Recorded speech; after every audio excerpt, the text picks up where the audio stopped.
innovation. So that's what we will discuss tomorrow. Then on 22nd, we will discuss the policy and institutional implications for research prioritization, utilization of the findings by the industry or communities.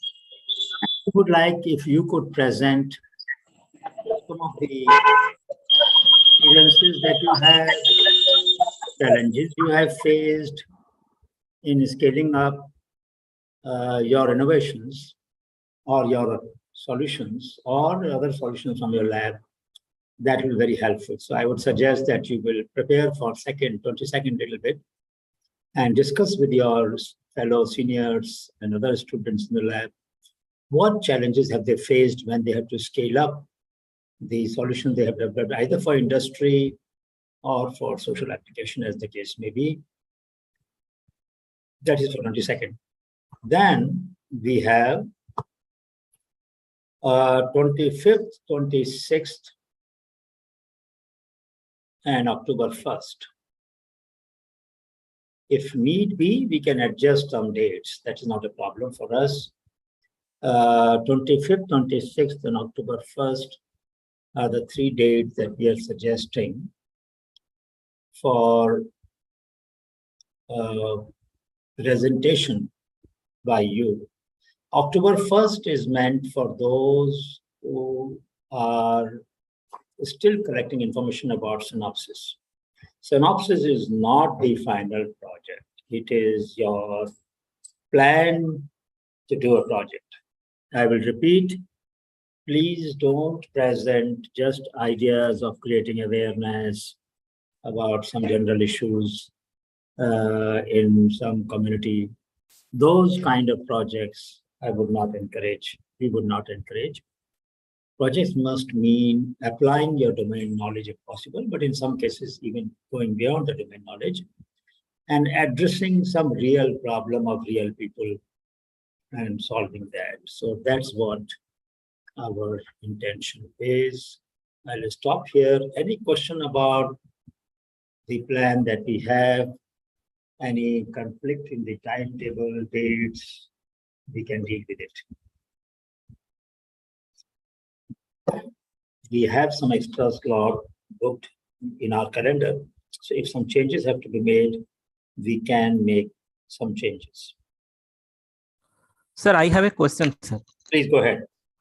Sir, I want to ask you that which group will be present, which group will present on which day we cannot understand that. Well, one way is to have it random. That means we will call any group from those present and everybody should be ready, except those who have already sent me a mail and who are likely to take a little more time to finalize because they're contacting some communities, tribal communities or other communities, and therefore they need more time. So they will present on October 1st. Otherwise, one way is to do a random call. We will call anybody's name and that group should then be ready to present. Other alternative is that we could perhaps make a schedule. Some of you should coordinate among yourself and make a schedule of who will present on 25th, who will present on 26th, and who will present on October 1st. So I can leave it to you. We can democratize, leave the choice to you. You coordinate it and give us a list, and then we go follow that list. Or we do it randomly. These are the 2 choices. Pick up the choice you all prefer. So what they will do is first write on maybe a Google Sheet or something, group number, who are the participants and their topic. Correct. And if they wish, they can also add in that form the abstract of their proposal. So maybe Rageshri, can you make a spreadsheet? The group number, group members, name, institute, like that. And then up to 5, I think, should be the maximum group numbers. And 3 to 5, but let us keep the provision for 5. And then title and abstract, another field of abstract. So this, you can make a Google form and circulate. They will all submit in that Google form. Okay, sir. Rageshri, can you do that? हाँ sir, मैं बना हाँ। देती हूँ. बना दो, उसको दिखा देंगे, कुछ चेंज करना हो तो कर लेंगे. Okay, sir. Shall we start the session or any other question about the course? I hope you enjoyed yesterday's interaction with the innovators. And if you wish to have in the next two sessions that we have tomorrow and 22nd, any specific interaction, please let us know. We will try to facilitate. We might be able to show you, if everything goes well in the class on 22nd, although the festival, there's a traditional food festival is being launched in Srinagar on 23rd, but if we have some readiness on 22nd, we might show you a little bit of a glimpse of how new products developed by women. Dr. Anamika is coordinating that effort, so she will tell us more. Are leading to new products. So they will give a small glimpse of how new products have been developed from local biodiversity to set up bio enterprises by these women. We will see if it's possible. We'll try. Or else on 25th also we can show a little bit, just about 10-15 minutes of glimpse. 25th it will be on, Anamika, isn't it? Yes, sir. So 25th, we can show them for 10 minutes and then we continue our class. So at Yes. least they will get, They we can cannot go eat, around. but they can see. So we can take them from stall to stall and maybe 15 minutes. And just in 1 minute, they will tell what it is. And they will see how the science and technology has been used to add value and develop enterprises in the knowledge and the resources of local communities. Many of these products are based on hitherto underutilized or unutilized biodiversity in the marketplace. At least communities may have used it, but markets, these products were not in the market. So these are some, in that case, these are new enterprises. So 25th, I think, is better because then these things will be available. And at 5:30, we will show you for 10-15 minutes and then we'll resume our presentation. So Namika, you could take over now. Yes, sir. I'll just do it. Let me share my screen. Okay.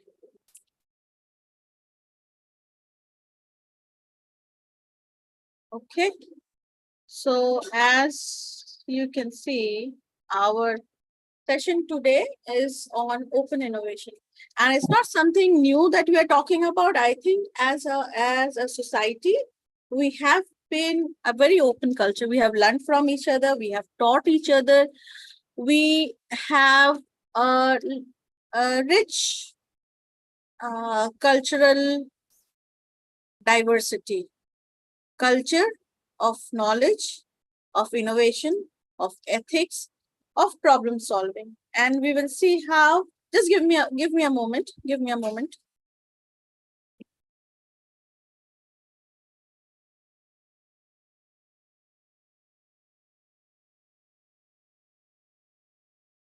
Okay, sorry.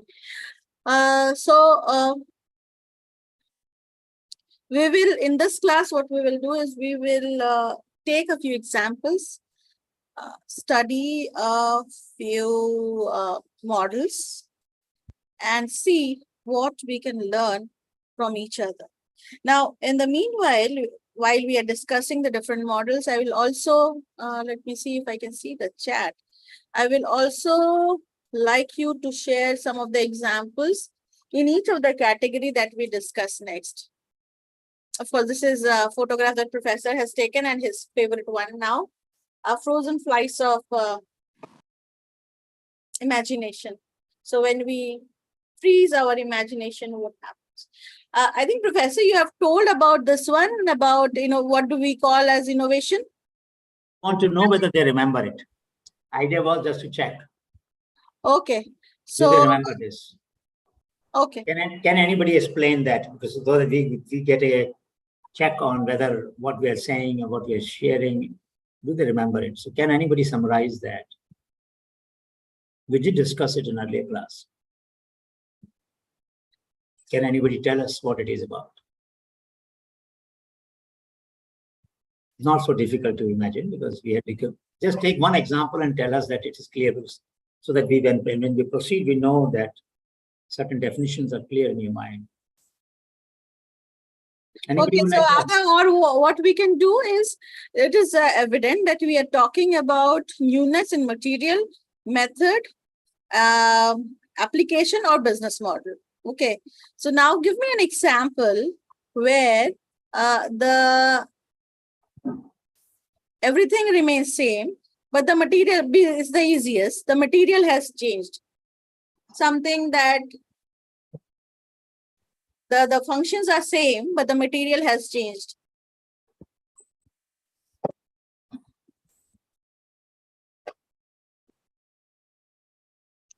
Please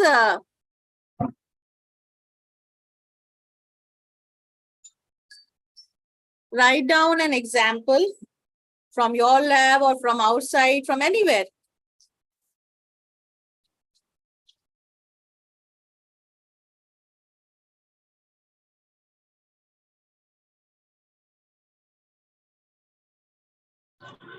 Excuse me, ma'am. Yes. Yes, as you said, functions are same, but the materials are different. I can quote an example. Yes. Taking water purification, the function of which is to purify or purify the particulate matter, that will be same. But the materials, if you see, we can mix rice husk with as a main ingredient to the cement and pebbles as one layer or two layers, and that is one type of material. And also we can use the rice husk along with hydrogen dioxide or other materials, which will also act as a purificant. So two different materials, but both are used for the same application, falls under this category. Yes. So, very good example. Anyone else wants to say anything? I think that's very clear. It's very clear. For example, like you use, that is the delivery, the service model. Is it online mode of grocery was available now? The use Yes, or ma'am. the use or application. For business model, give me an example for business model. Very easy one. I think we all use it. Ma'am Zomato Swiggy वो तो हमने applications और इसमें कर लिया.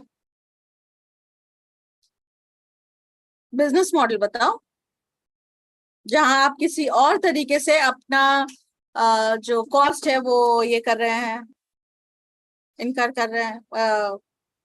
You're taking out your revenues from are very different. Yes, unmute yourself.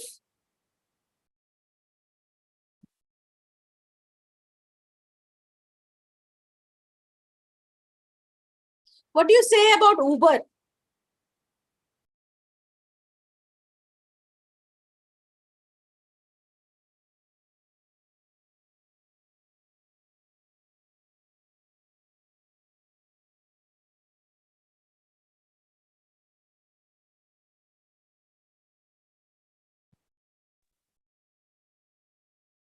Anirudh, do you mean the software? Yes, actually the software. Yeah, okay. Okay. So, like Uber doesn't own any car, but like you and the taxi service were already there, right? But what it changed is that anybody in the part-time can log in and become an Uber driver, and you can take people from one place to another. All right. Then there is I think in Uganda, yes, I think Uganda, yes. So what we found that we were mapping the energy innovations in different countries through the UNDP Accelerator Labs, And we were also searching for not only technologies, but also business model. Now here, the currency of exchange for a solar kind of a small system for a light or something was you could exchange your goats for getting an electricity, like a solar thing there in your house. So that's a very big, they knew that people will not be able to pay in kind of cash, but they had different assets through which they could work it out. Sometimes you can see that there is a provision of staggered payment. So there are different ways. Now tell me something where the material, application, everything is okay, but the method has changed.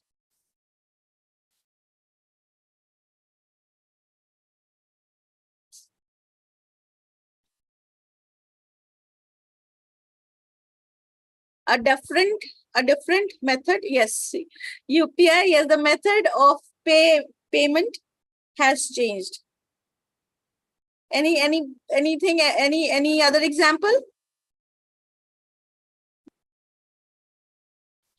Any other example?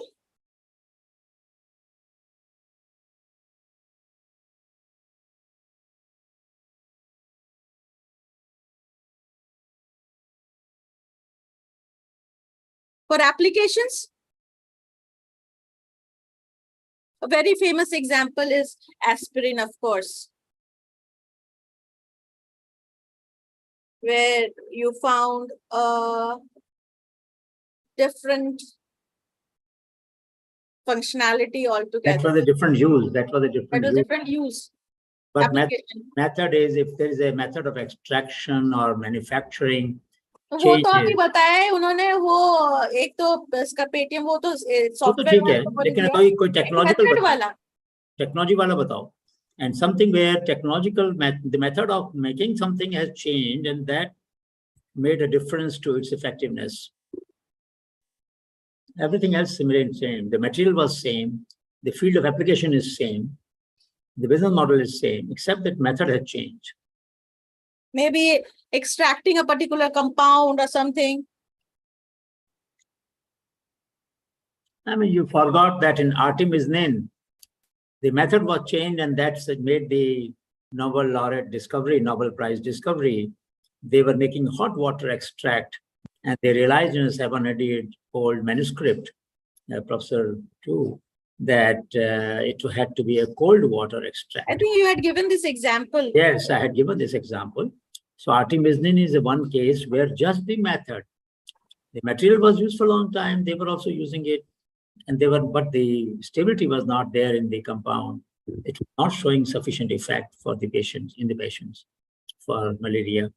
And when they changed the method of extraction, everything else remained same, and the effectiveness increased tremendously, leading them to get the Nobel Prize. I will also give an example from a grassroots practice. So what we found that Srishti Lab had made a very good formulation for getting rid of ectoparasite.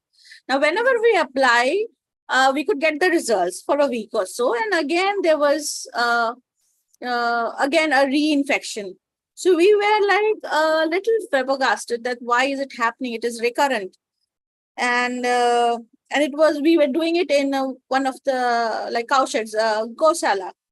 We went back to the community from where we had learned about the formulation. And what they've told us is that, did you take out about half a feet of the soil and fill it freshly with another soil? And we did not realize that this problem could be solved with a very simple step. यहाँ पे application में हमसे गलती हो गई. We took care of only applying the medicine, but there are associated practices that have to be followed, and that was something that the community had found out maybe by their experience, and even the veterinary doctors here did not realize that that was a problem. So we have such examples. Wind mill वाला bamboo वाला वो तो sir उन्होंने आपने पहले बताया है क्या, जहाँ पे मटेरियल चेंज हो गया, मेथड I उन्होंने didn't. गियर बॉक्स निकाल दिया, हाँ. एप्लीकेशन चेंज हो गया, सभी कुछ चेंज हो गया. Did you give that example? No, I don't think so. This windmill from Assam by Mehtar Hussain and Mushtaq Ahmed, a bamboo windmill which was driving the hand pump. And So the hand material has changed, number one. Second sir बताइए. उसका जो application था, instead of irrigating paddy field in Gujarat when it was method में भी तो change हो, उसका gear box हटा दिया गया ना. gearbox तो नहीं था पहले उसमें. गियर बॉक्स हटा, मतलब गियर बॉक्स है ही नहीं विंड मिल में, तो वो as a it is not giving a smooth flow of water but instead gives in spurts. तो मेथड भी चेंज हो गया और एप्लीकेशन में they were using it to irrigate paddy fields. But now in Gujarat it was for brine, yes, for making salt. So it is, there are cases where you have more or less similar innovation, but repurpose it, redesign it, modify it for a different purpose, repurpose. And that's But what- we said that at least one of the 4 dimensions should be new. So what do you, when to call it a novel solution? Anyway, so 1 minute. Why is it not going?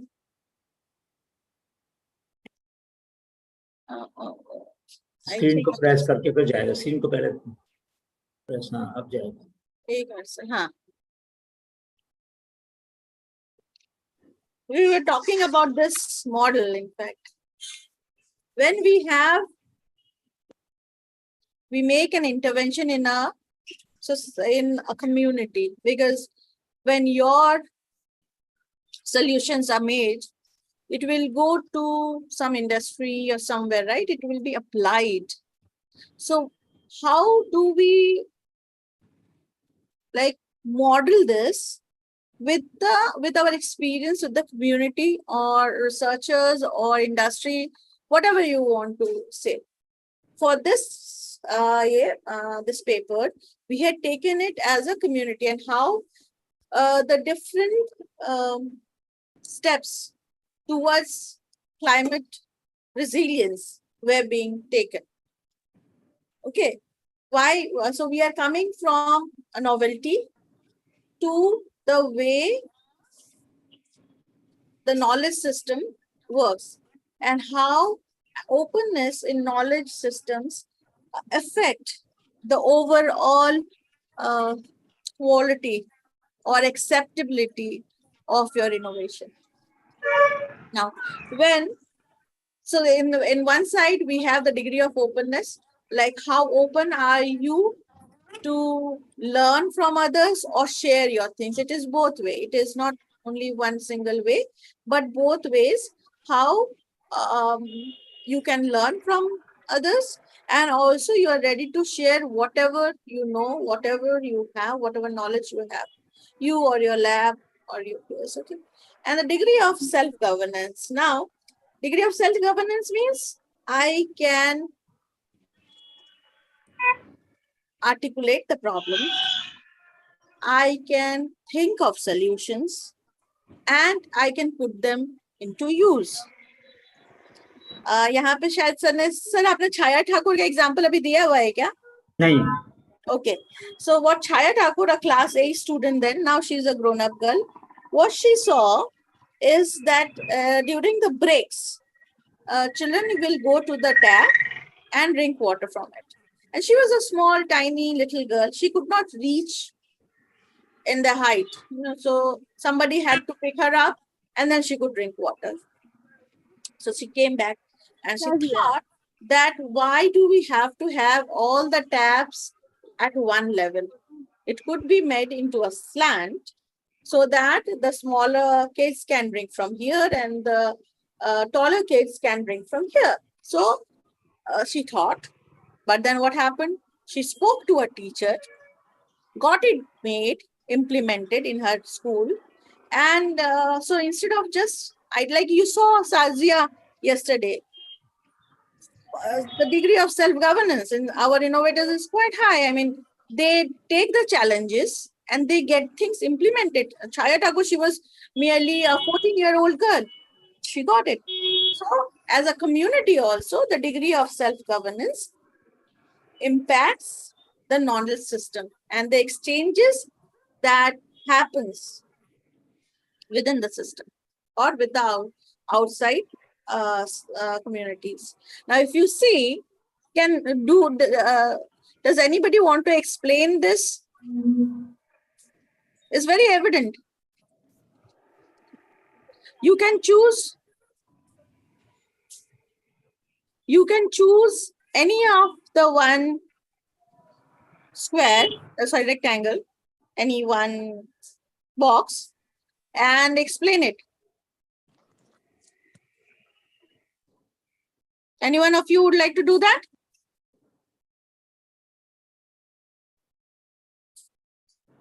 Actually, it's look like confusion matrix, ma'am. Yes. I think it look like confusion matrix. Confusion matrix. Yeah. Oh, why so?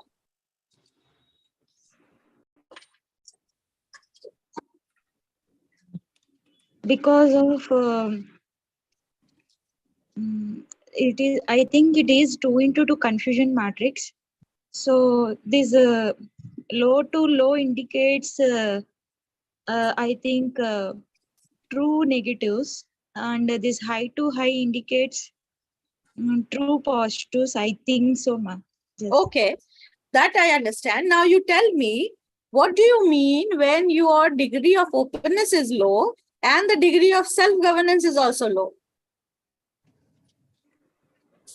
So so if you have to work with the community where the challenge is the community's willingness to learn or share is very low, as well as the self-governance, the willingness to do something about it is also low.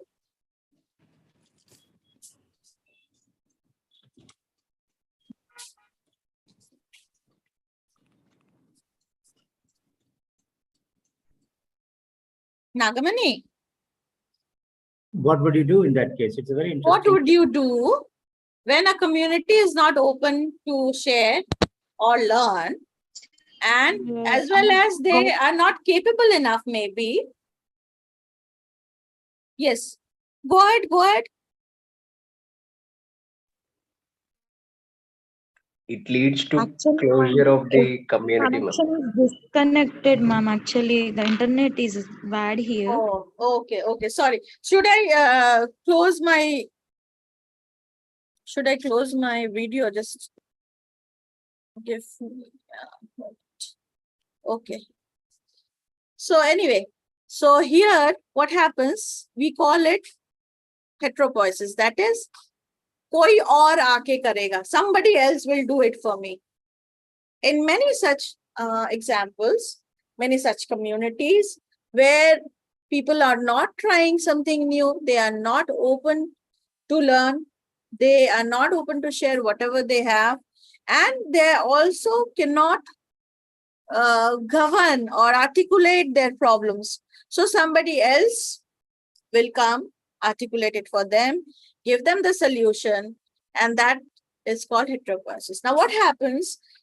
We will have to see how will this sustain the solution or the energy that the innovation that they're trying. Because the moment you remove the third party who is acting for them, the system might succumb, isn't it?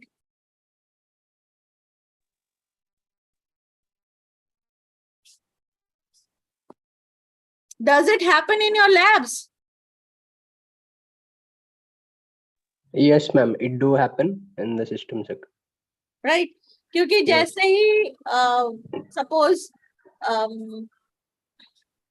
at times the scholar is not much interested, or the teacher is not, the guide is not interested. तो उस समय में जैसे ही motivation हटा दो, things will stop, isn't it? Yes.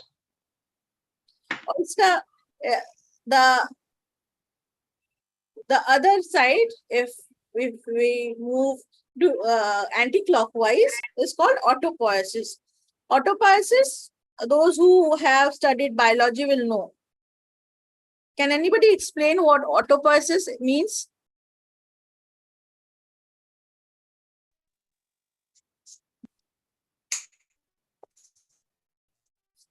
The capacity of a cell to reproduce by themselves.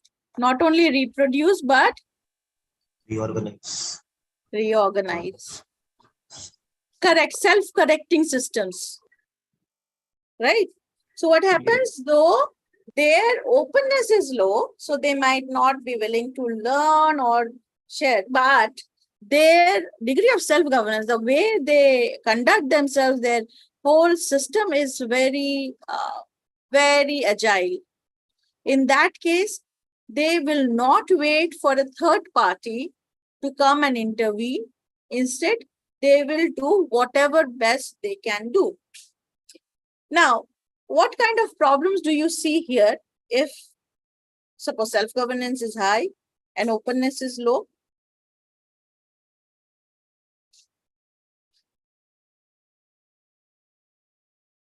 What is the likely reason for failure of any innovation here?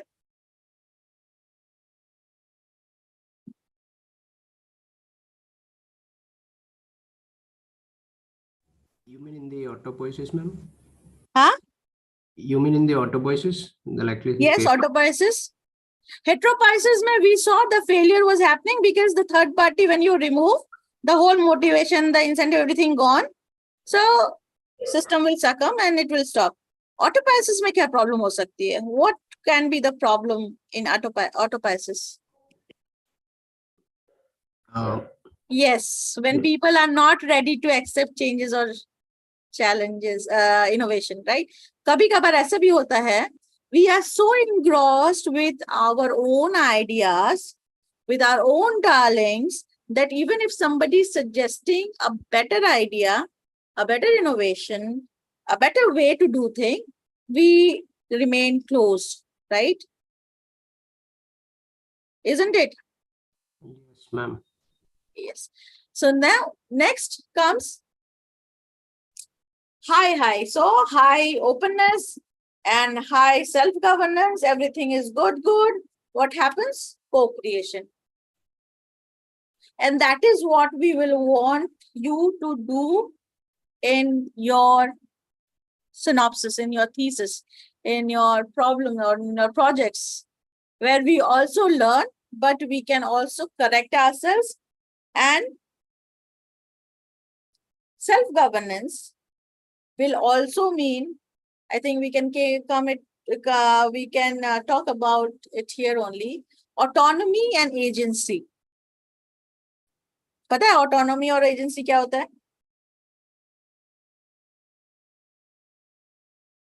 Can anybody try to explain?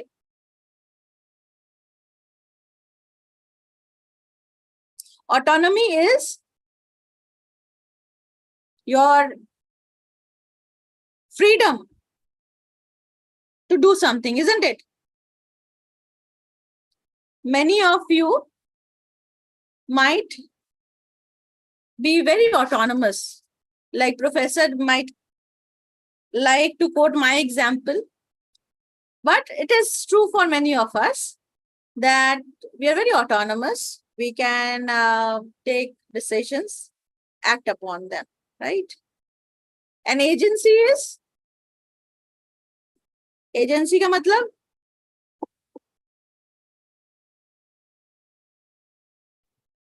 Provide service of some kind.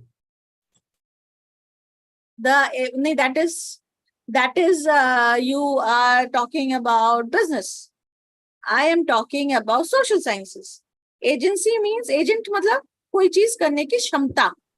You have the agency to do something.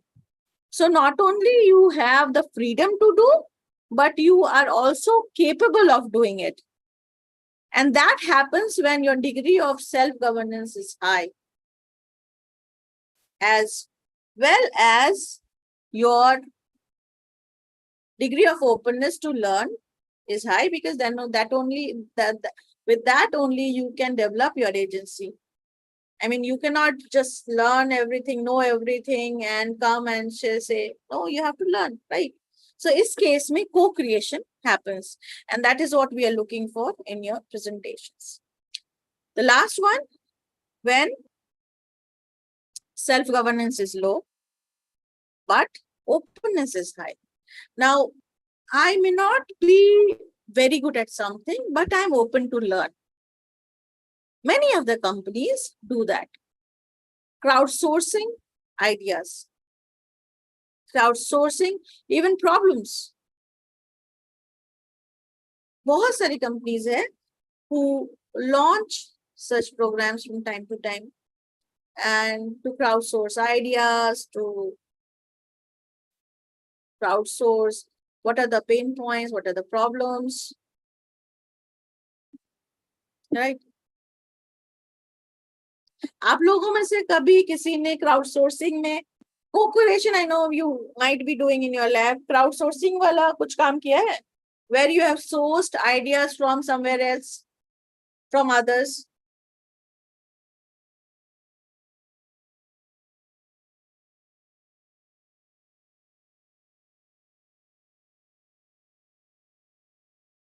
Any lab?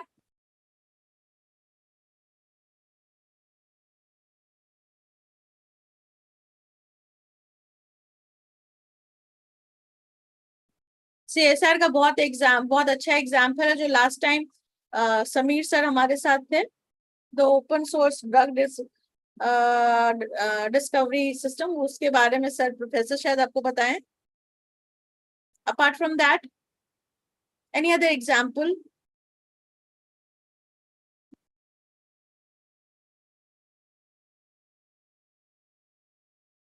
No example? Ma'am, does conducting surveys comes under crowdsourcing? Conducting surveys for what? The intention of the survey will... Sorry, I could not hear you. And for example, in our institute in CFTRI, during COVID times, we were given a questionnaire and we were asked to fill it up. It was for the government. I don't know. I'm not sure. No, so what did you have to fill up? Did you have to fill?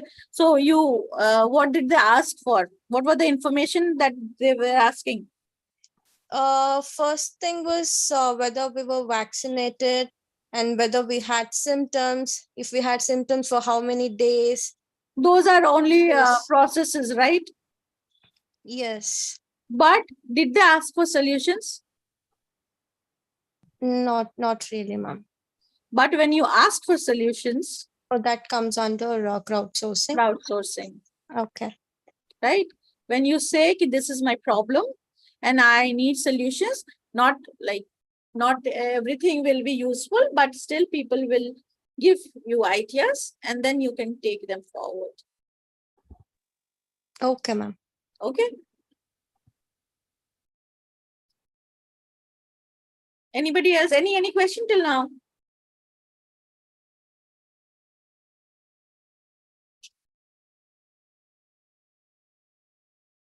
This is particularly for climate resilience anyway. Climate change के बारे में हम लोग बाद में पढ़ेंगे, अभी हम लोग इनोवेशन और इंस्टीट्यूशन में है, तो इनोवेशन और इंस्टीट्यूशन में ही रहेंगे.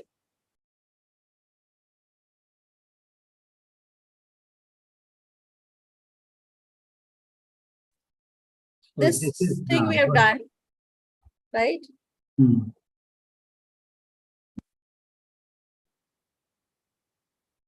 This is let me briefly tell you.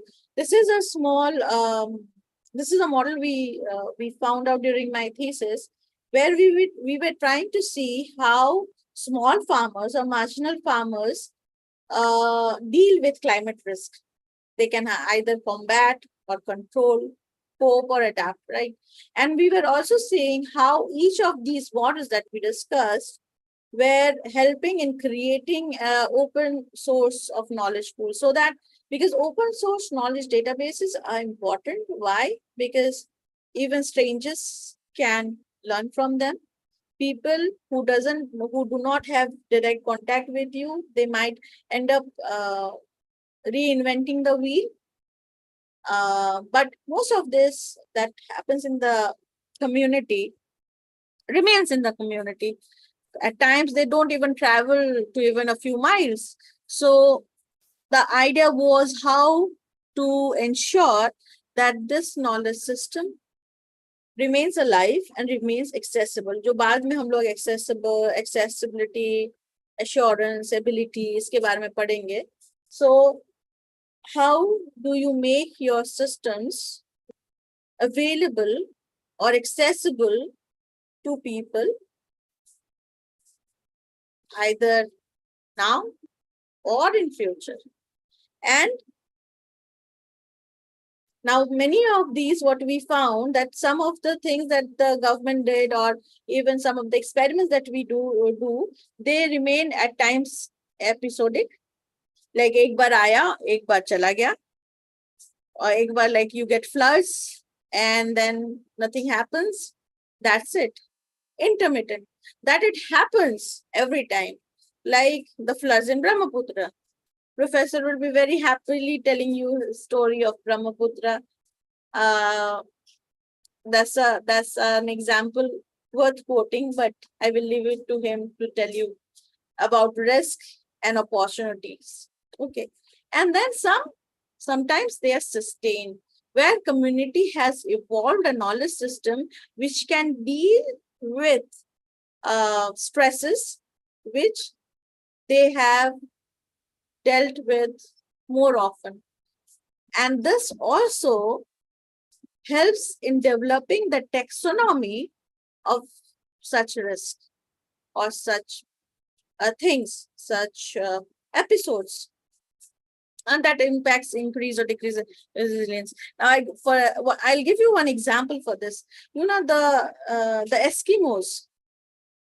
Eskimos have several, like for us, snowflakes are snowflakes. We call them snow, right?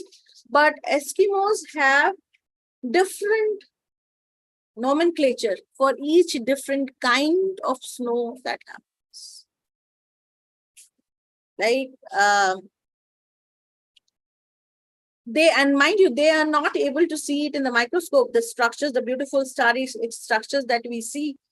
They don't see it, but they have a different nomenclature.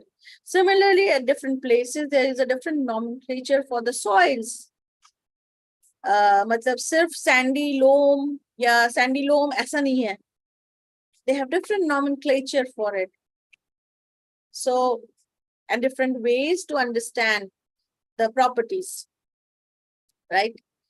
So that was a bit about the local knowledge system and climate risk. Actually, that was a part, and what we found that women were very important when we came to knowledge systems about climate risk. Women were the one who had the knowledge about what to eat when you have nothing to eat, right? What is edible, what is not. Secondly, when it is accessible, inaccessible, when the things are inaccessible, how to take care of your health and your animal's health. They were more, they had more chances of pooling resources, exchanging resources, as well as expertise.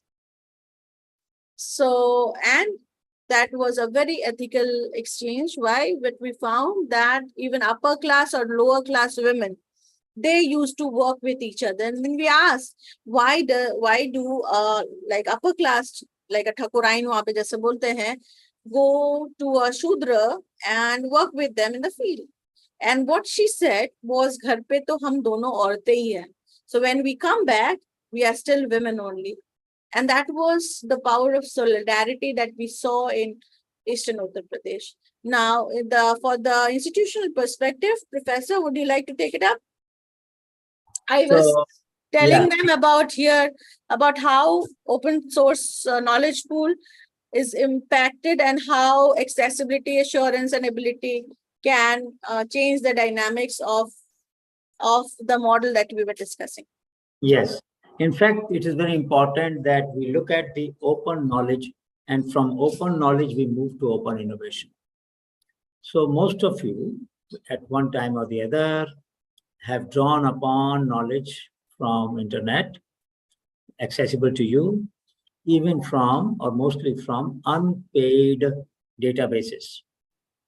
Databases which do not charge for access or do not require institutional ID or whatever. Now, that kind of knowledge, which is accessible in a democratic manner to anybody and everybody, could trigger many innovations for those who have access to internet and through internet to these databases. So access is very important for all of us. Access to resources, it could be ecological resources, it could be intellectual resources, it could be internet resources, it could be scientific lab, access to resources, access to institutions. Institutions are rules, not just CFTRI or NCL. Institutions meaning rules. The way we organize our work, there are rules. And these rules are also institutions. That means there is an ordering mechanism. There's a way in which we regulate our behavior. So for example, one of the most ancient institution is, one of the most prevalent institution is that when you drive on road, some people drive on left side for onward, right side for downward, or in Europe, you have a right side for onward and left side for downward. Now, that rule makes it easy for people to move. Imagine if everybody was driving in every direction, as it happens in some of our cities, there'll be a lot of traffic jams and people will get stuck for hours and they will not be able to. So rules are very important, not only to regulate our own behavior, but also to generate or help others understand, expect what I will do if I were in that situation. So rules perform 4 functions. Institutions perform 4 functions. They make us certain actions predictable. So we know on road who will behave in what manner, broadly, we'll know. They may help, they provide assurances about what will happen if I do this, what is the guarantee that in future something will happen in return. Rules also help us to identify our own role in a situation when, just when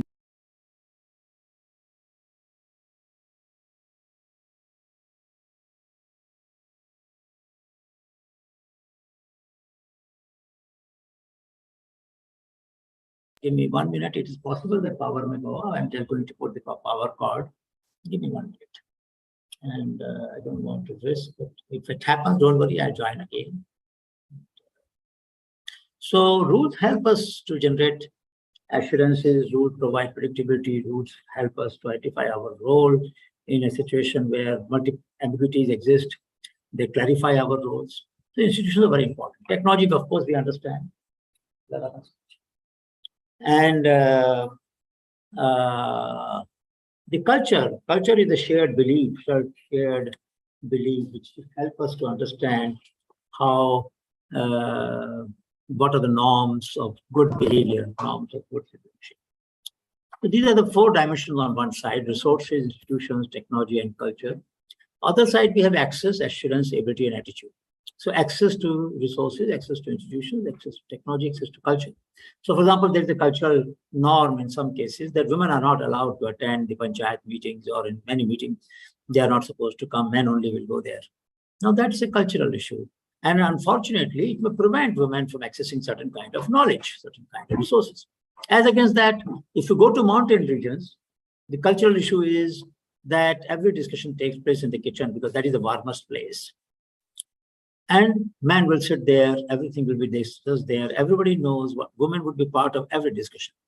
So in mountains, because of ecological reason, because of the architectural reason, because of the cold environment, institutions evolved that everybody will sit in the warmest room, and the warmest room is the kitchen.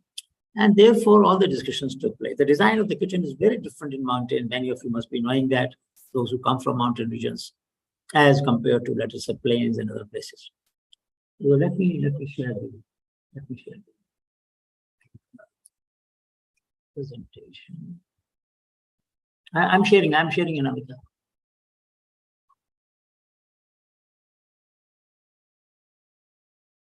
So let me go to the, yes.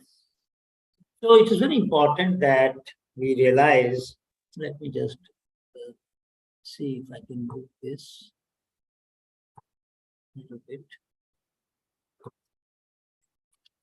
Yeah, I will not be able to change it just now, but nevertheless.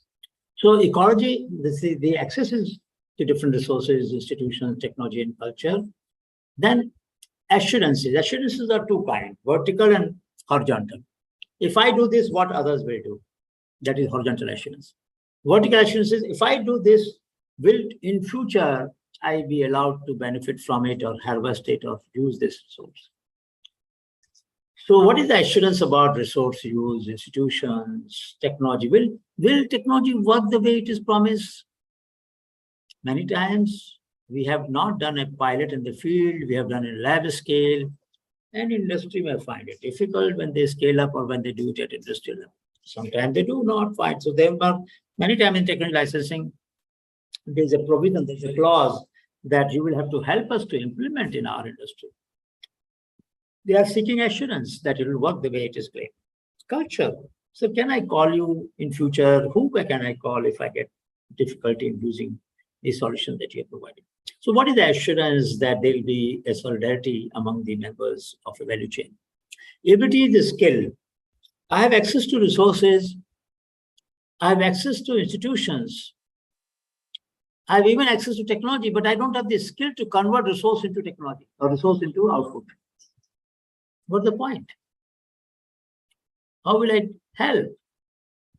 Or similarly, I don't have the skill to manage the gender differences in the community, though I want to work with the community and I want to deal with women no less than men, but I don't have the skill. I don't know how to do it. I've never been trained in that field. So I tell whosoever is willing to listen to me, and generally the men are there who listen to us. And they will then claim that they will convey to their wife. It doesn't often happen. Attitude is both endogenous and exogenous variable. Attitudes are formed by our activities. Attitudes shape our motivations, our incentives. Why am I sharing this? I'm sharing this so that when you design in the next class, when we will discuss diffusion of innovation, and if you want to diffuse in an open manner, that means anybody can use this technology. In that case, you will have to use a matrix like this to be able to identify the constraints that might exist in a given situation.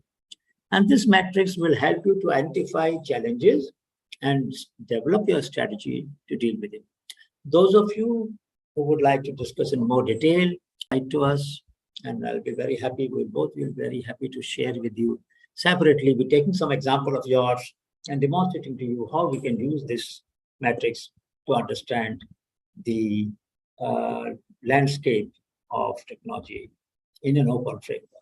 Now, this is just an example from the thesis of Anamika that when we looked at open database, for example, we looked at Honeybee database, and we tried to find out different climate relevant published practice. This is all available on honeybee.org. If you want to go and look at the database, you can, all of you can look it up. And just to map various kinds of practices for soil, water, biodiversity, indicators, health, nutrition, disaster, post-harvest, pre-crop, during the crop, post-harvest, livestock diseases, infections, etc., etc. We were trying to make a map for environmental problems, for agricultural problems, for human problems, and livestock problems. Why were we doing that? We were doing that to show the richness in the way our communities think and find solutions. If we know how much richness exists in the mind of the people, perhaps you would engage with them during your CSIR 800 project and have a feeling that maybe we will learn something from people. This matrix is just to convince those of you who are skeptic. Sir, what are we going to learn when we talk to people? Sir, what do they know? I am a PhD scholar. I know so much about my problem. So, for example, ecological indicator. Now, if you're developing some solutions for resilience in, let's say, management of water or management of crop or anything else, and what indicators will you use? People have very interesting indicators for managing their behavior. For example, we were doing a study in Bhutan, and also it is applicable to 6,000 and above feet, 4,500 to 5,000 and above. So rhododendron is one of the plants which grows. Now yak moves down in the summer, cattle moves up in the summer. But yak should vacate the pastures 1 month before the cattle come, because some diseases are transferred from cattle to yak. Now, how do they coordinate? These pastoralists across valleys and mountains have no communication system. They don't have walkie-talkie. But when the flowering takes place in rhododendron, the yak herders know now this is the time to go back. And that happens about a month before the cattle herders from the plain will climb up in search of grasses and pasture. So you see, there are indicators which help in coordinating behavior of hundreds and thousands of people across the miles, across altitudes. Like that, there are large number of indicators. You have indicators for industrial process, you have indicators for agricultural process, you have indicators for food. If you are making a khichdi, only 2 samples are enough, 1 rice grain and 1 dal. You see whether they are fully, properly ripe, and that's it. Then you can take it off the flame. That's an indicator. But if there are more ingredients, you will have to take a sample of each and then see. So indicators are proxies for very detailed sampling. You don't have to take large samples. Small indicators will embody a lot of complexity behind them and give you a quick solution about whatever you are measuring. So there are different kinds of knowledge people have, and people strongly urge you, those of you who are interested in resilience or in nutrition or in disease management or in water management or in material management or in finding out how the blacksmiths, some of you are from metallurgy. I don't know if I gave this example before. So one artisan, one mechanic from Chittal village in Amreli told me that I've got 2 gears in my hand.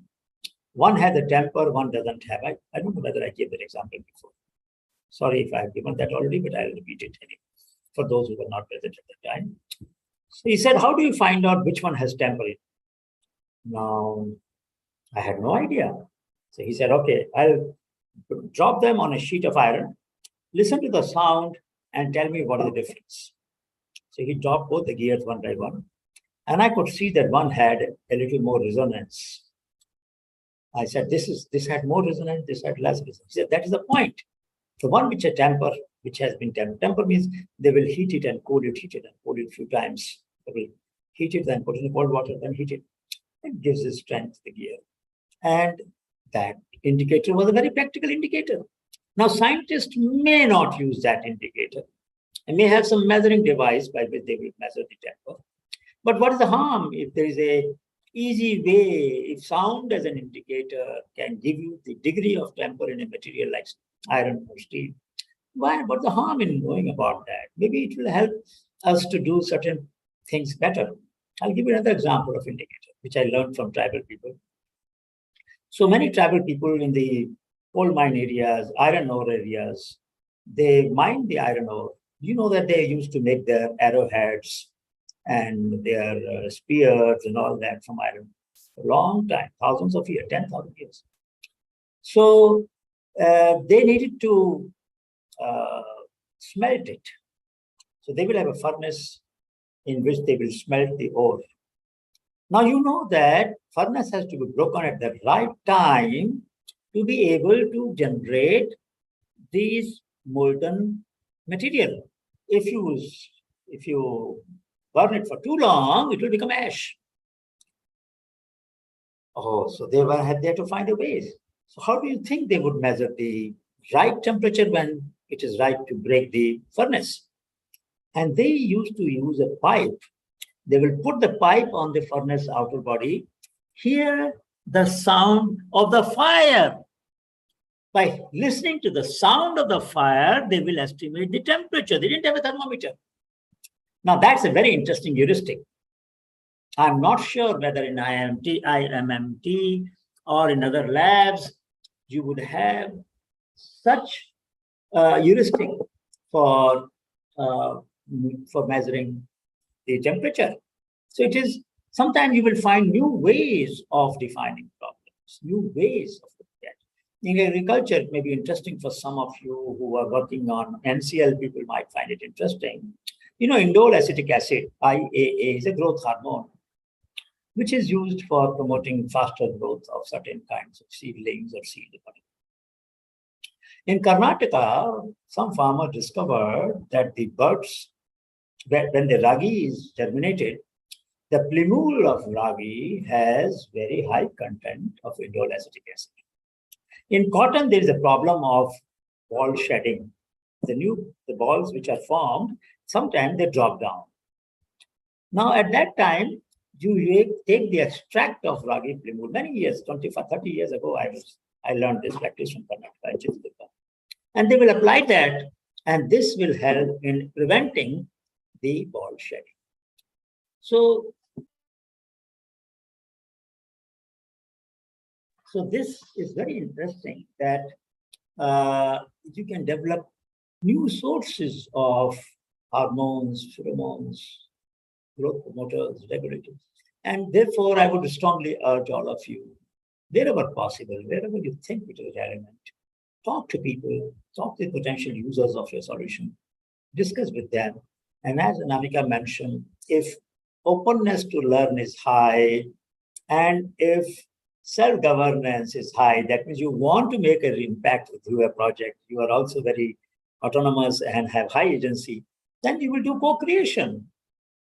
So you see, we are trying to link what we're discussing to your project so that you can see the relevance of what we are discussing for very practical context, in this case, solving a problem. So let's go further.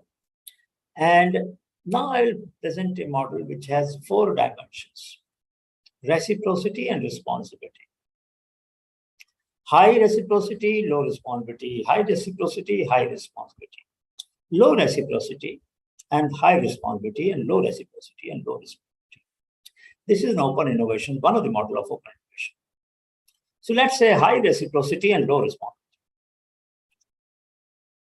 I share the data with you. You share the data with me, but neither are you assuring me that what I am sharing is proven, nor I am assuring you that I have tested the data in my database myself. I have a good reason that it is true, but I have not tested it myself. And you will say, sir, in my community, my parents have used it, my grandfather has used it, but I have not used it myself. So I cannot take responsibility that it works well. But I'm willing to share it. So this is a case where reciprocity is high, responsibility is low, a lot of content that you get from internet is open access, you can get it. And some of the databases will allow you to enter also. So that means, there are blogs where you can borrow content and submit your own reactions. In many social media, you can submit your reaction. But we do not know whether your reaction is based on your based on your experience or just your speculation. That I don't know. Nor do you know whether what I'm sharing is whether experimentally proved or not. So therefore, one has to be careful. But this is a very important case of open innovation, where people do share a lot of ideas, and people do sometimes use them. If there is no side effect, and there is a risk of failure is low, try it out and see. For example, yesterday in another class, the student mentioned that if you take hibiscus flower and onion and make an oil, it is good for hairs. Now, then I checked immediately when this student, I said, yeah, this is being sold in the marketplace, so it may be effective. So what your family is using as a traditional knowledge actually is a commercialized product, and may have merit. Some cases, the knowledge has no reference available, and you take it at your own risk or at your own. Second case is high response, reciprocity and high responsibility. In which case, when I provide you solution, I'm taking responsibility that it will work. When you provide knowledge to me, you're taking responsibility that it works. Both of us are responsible to ensure that our exchanges are based on knowledge that works, knowledge or resources that work. Very important. Low reciprocity and high responsibility.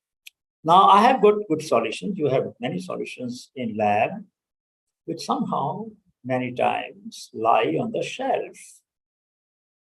I was just reading today that IMMT has licensed a water filter to about 150 different enterprises in the country.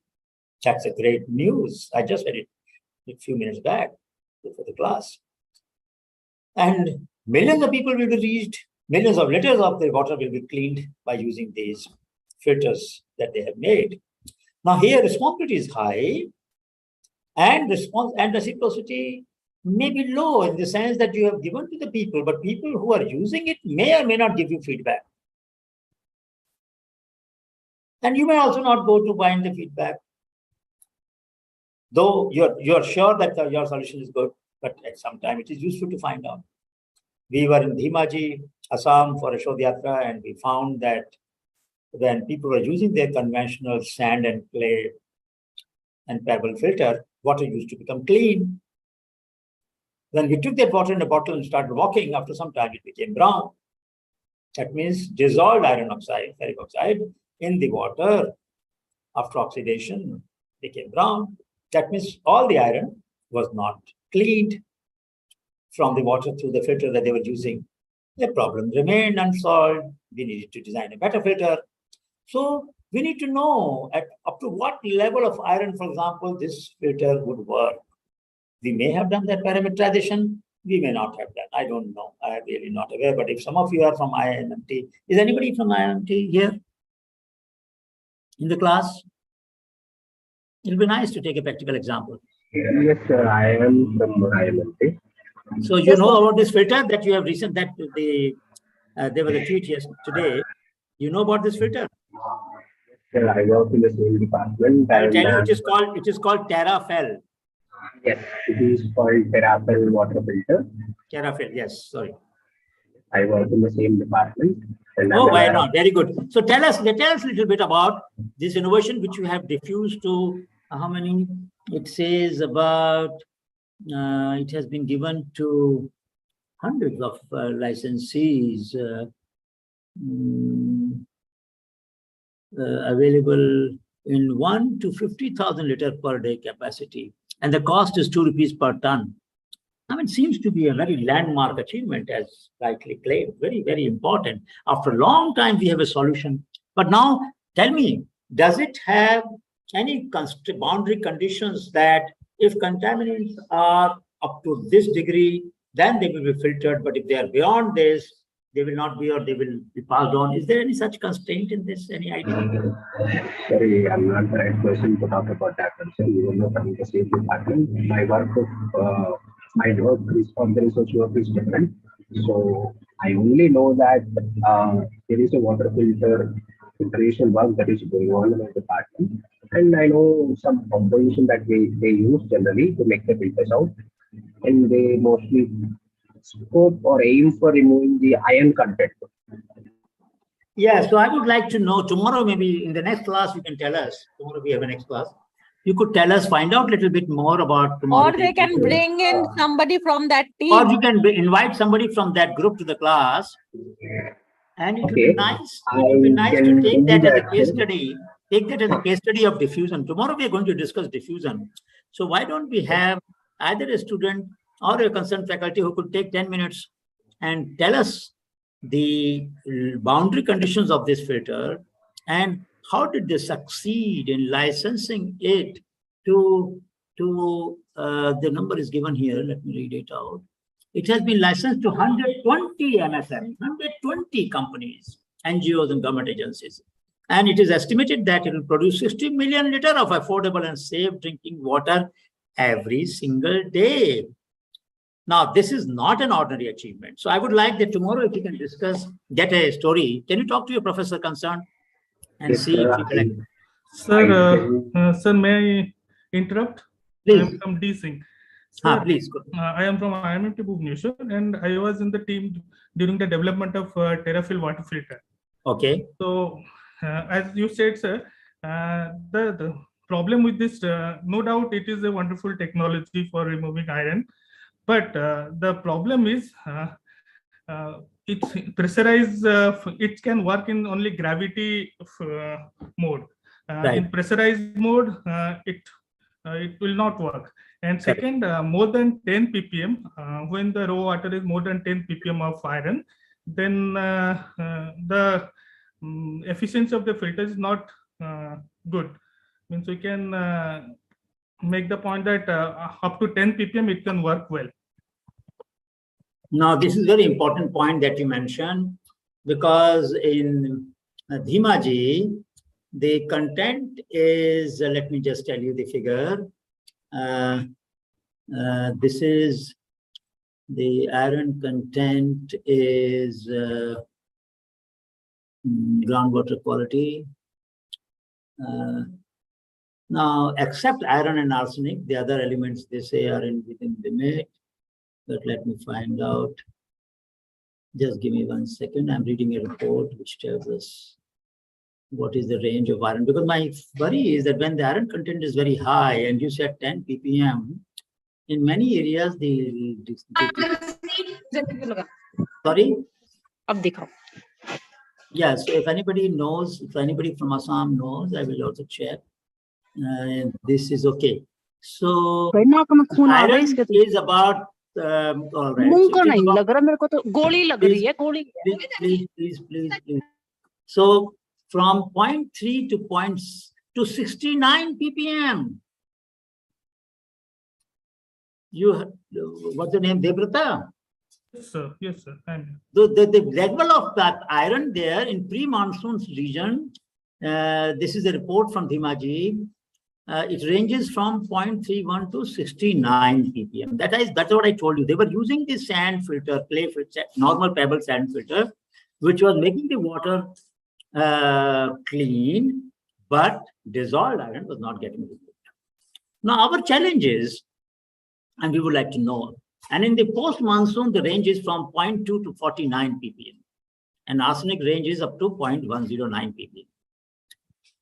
So my question now is, can we make modular design of water filter, which will help us resolve this problem in a manner that we can help people add a module or a 2 module or more layers of certain materials by which they could deal with high ppm. So the question now is that there is a lot of responsibility that lab is shown by giving to more than 135 enterprises and NGOs and so on. But the limits of this water filter may have been discussed, I'm sure, in the document that they have given with the filter. They would have mentioned that up to 10 ppm only, it will remove the iron. I'm sure they would have done that. But it will be nice anyway to know that how many, among the regions in the country which have iron problem in water, how many regions have less than 10 ppm? And what area has more than 10 ppm? That kind of a question will help us to know the next frontier, that from 10 to 69 or 70 ppm of iron water, how will we address that problem? And what solution do we need? What help do we need from people? Maybe some people have devised such filters which are able to control that. I have no idea, but we need to find out if some of them have added certain layer. For example, in some areas, the husk of coconut, burnt and sometimes raw husk, you know, the charcoal has a water purifying property. So I don't know whether a layer of charcoal will help in this regard. I have no idea. I have no knowledge of whether charcoal has a good adsorption potential for iron or not. I have no idea. But it may be useful to find out what are the other layers people could add for more higher ppm of iron. But let us listen to the concerned professor if possible tomorrow. If you think it is possible, we'll welcome him or her as the case may be. And Debrata, can you try tomorrow?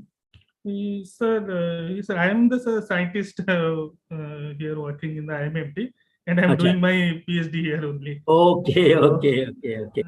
Then you know, do you know the entire story maybe? Yes, sir. Yes. So tomorrow, if you can tell us a little bit about how this filter was developed, how was it diffused? What process did you follow to find out the potential licensees? How did you find 155 or so licensees? That process will be useful to know from the entire class, because that is the subject tomorrow, the diffusion of innovations. How do some labs succeed in providing a solution to large number of enterprises, which in turn will provide to large number of people? And this is a social innovation. So it's a very interesting case study for us. Debrata, can you make a... Definitely, sir. Yeah, I can speak for 5 minutes. Okay. Now we go to the third category, where low reciprocity and high responsibility. This is a case, for example, So each of these can be explained by just an exercise that how many people comment on each other's publication. सारे इसमें आ जाएगा. बहुत अच्छी बात है, क्योंकि high responsibility, I mean, when you comment on somebody's paper, it's a matter of responsibility. But if you don't, that's a very good example that you have taken, because I remember when I had a database of 30,000 reprints and documents in our library in IMA, a lot of people will come and consult my library, but very few would share or send any contribution to that. And I didn't care about that. I said, I'm happy because I made this collection for my own learning. And these are the reprints. At that time, we didn't have the internet and so on, so I had, we used to send what is called a reprint request cards. And then by mail, it will go, and then people will send by post those papers and other. That's how this library became what it was, 30,000 references. It is still available. I mean, if you go to sachi.org and on the left-hand side, you will find a link of library. Online content is available. So what I'm saying is that if by commenting on each other, what Anamika mentioned is a good point, that if we reciprocate more and we have reciprocate with responsibility more, then the quality of research will go up. It will go up very much. Those cultures and those labs which have a strong tradition of commenting on each other's work without being misunderstood. If I'm critical, that if I don't agree with you, doesn't mean that I disrespect you. Disagreement is not a sign of disrespect. This notion must be deeply embedded in our psyche. And then with this belief, if I comment on your work, I can help you improve your research. That's very important. The last one is, of course, low reciprocity and low responsibility. After that, we take a break. Low reciprocity and low responsibility is kind of aloof.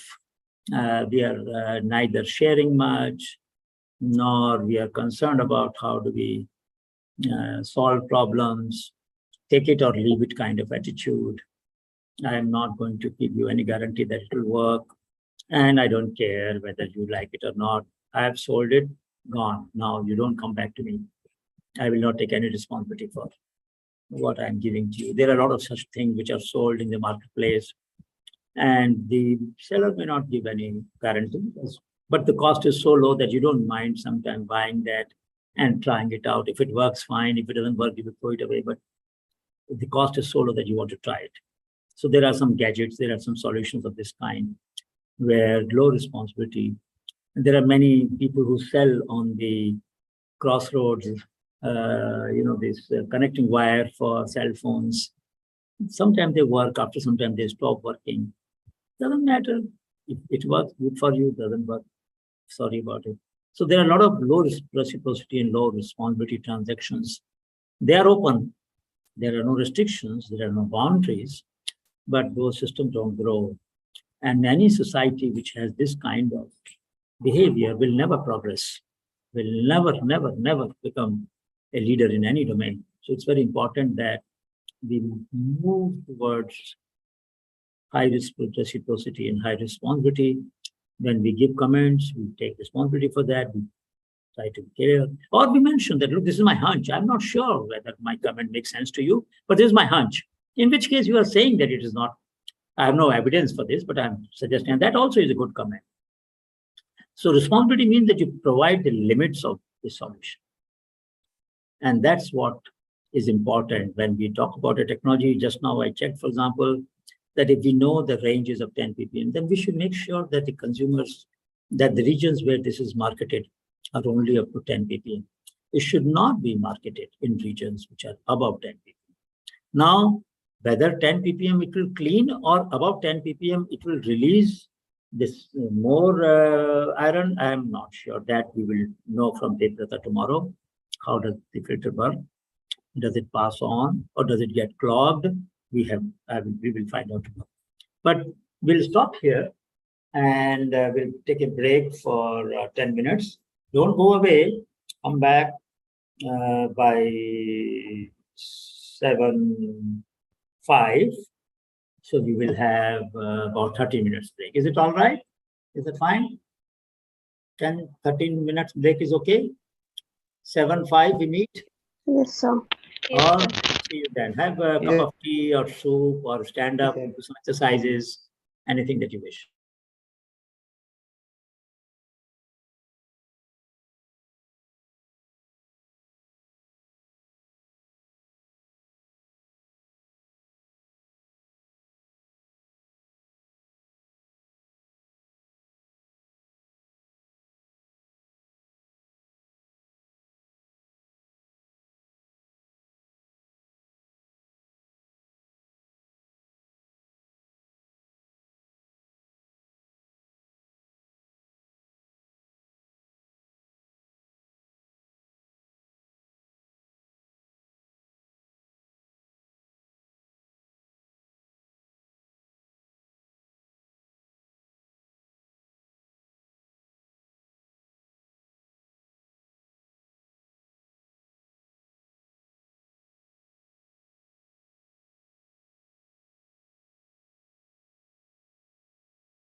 Welcome back. Please switch on your videos for a minute so that I know all of you are around.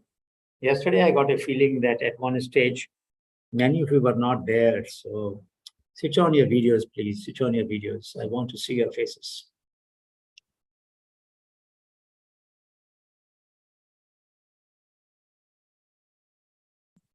Teesta आपने अपने institute का नाम डाल लो, अपने नाम के आगे rename कर लो.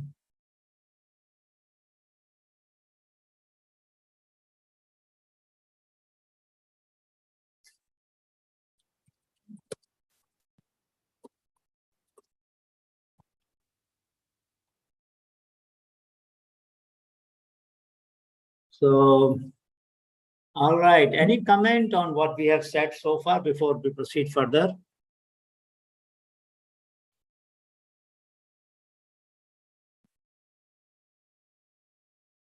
All right, doesn't matter, Satish. If camera is not there, it's okay. It doesn't matter. That I understand. But as many of you can switch on, please switch on. It is always good to know who you are talking to. Any comment, any question or any clarification on what we have said so far? We are going to discuss third framework. And before I go into third framework, I thought it would be useful to know. Anybody else wants any clarification where you think that the framework is not as clear as it should be? Deepak, I don't know whether you have checked the bottom of the bottle. Check the bottom of the bottle that you are drinking water from and see in the triangle, what is the number written? You know why I'm asking this question? In the bottom, at the bottom, there is a triangle, and this triangle will have a number in it. Unmute yourself. Sir, it's 1 written. You know that? What is the meaning? Below 4. 1, 2, 3, 4. You're not supposed to use that bottle again. Okay, you sir. Understand? Thank you. You understand or not? Yes, sir. Yes, sir. You are a material science fellow. I don't want you to hurt yourself. Please understand. My request to all of you is, whenever you use a plastic bottle, look at the bottom of that bottle. Read the number. 5 and above are generally safer. All right?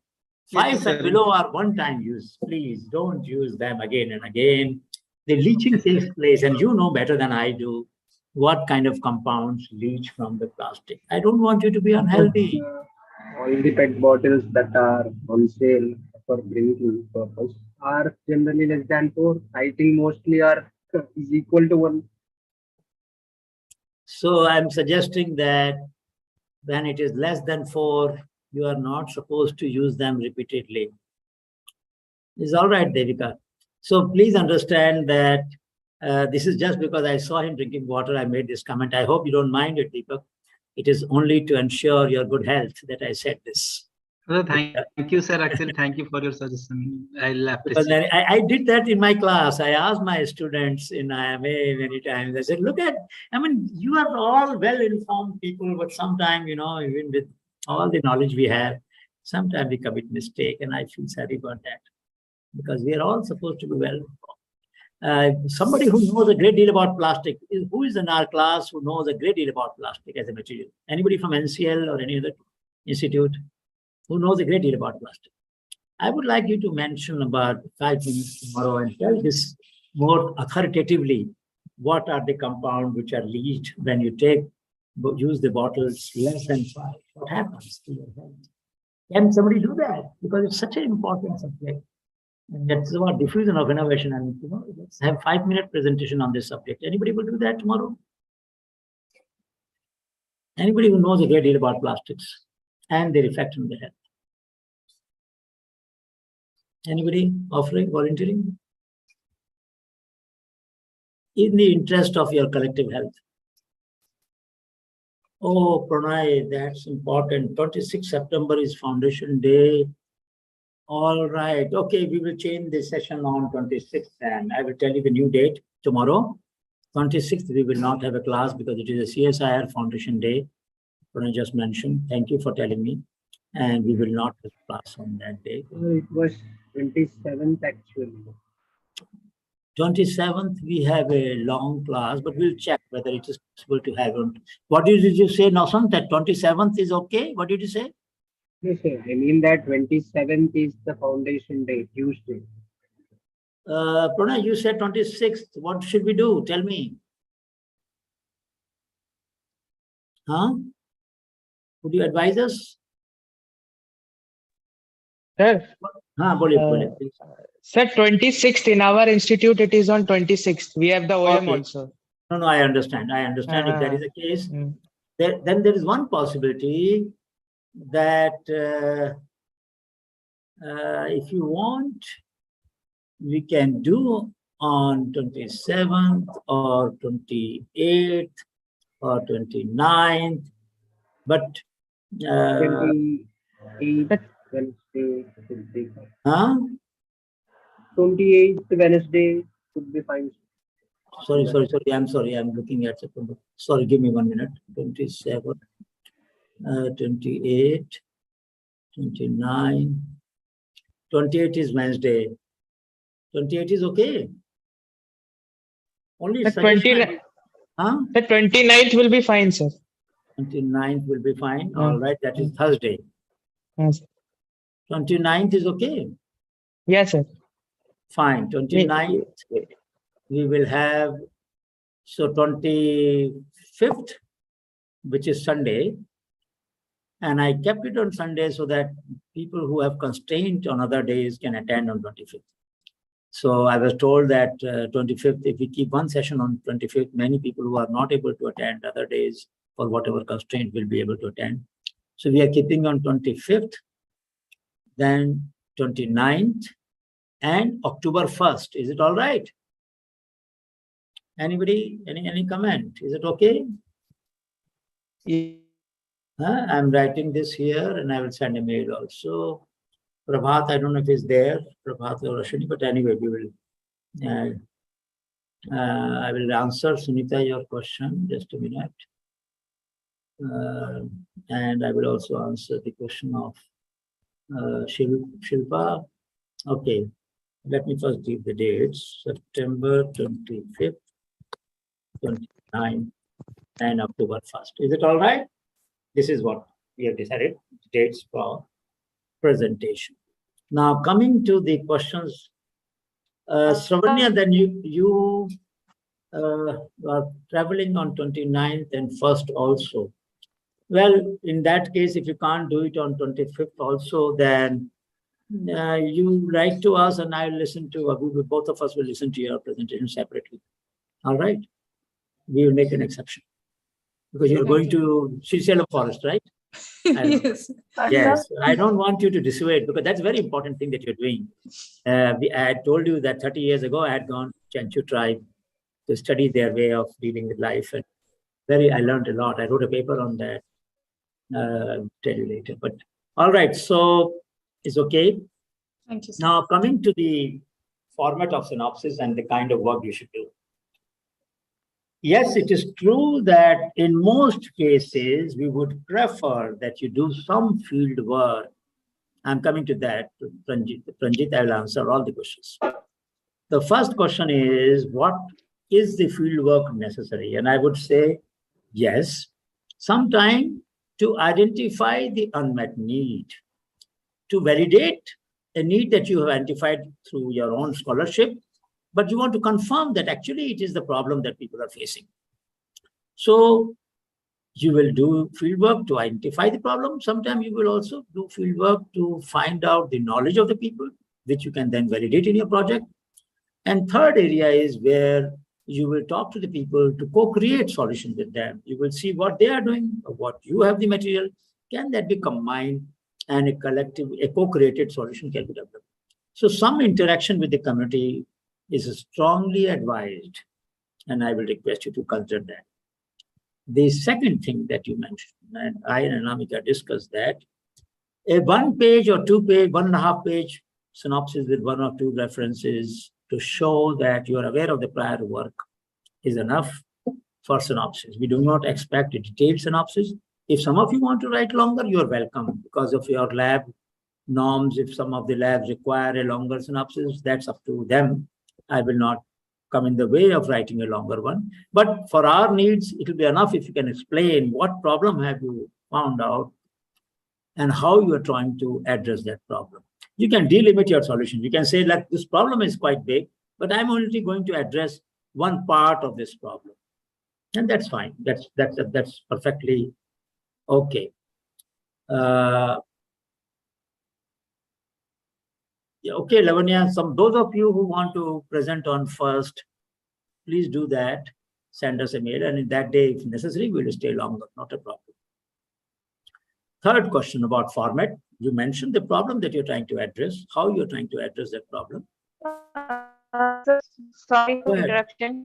Go Sir, ahead. to whom we have to mail, sir? Prabhat sir only? To that No, mail no, only we are have sending to you. write We a are mail? sending you a Google form. Rageshwari must have left. Let me just see. Just 1 minute. Anamika, I'm sending you the form. Can you share it with everybody? I will open it and share the form. And you can please share with everybody. Maybe I can copy it and see if all of you can open it just now.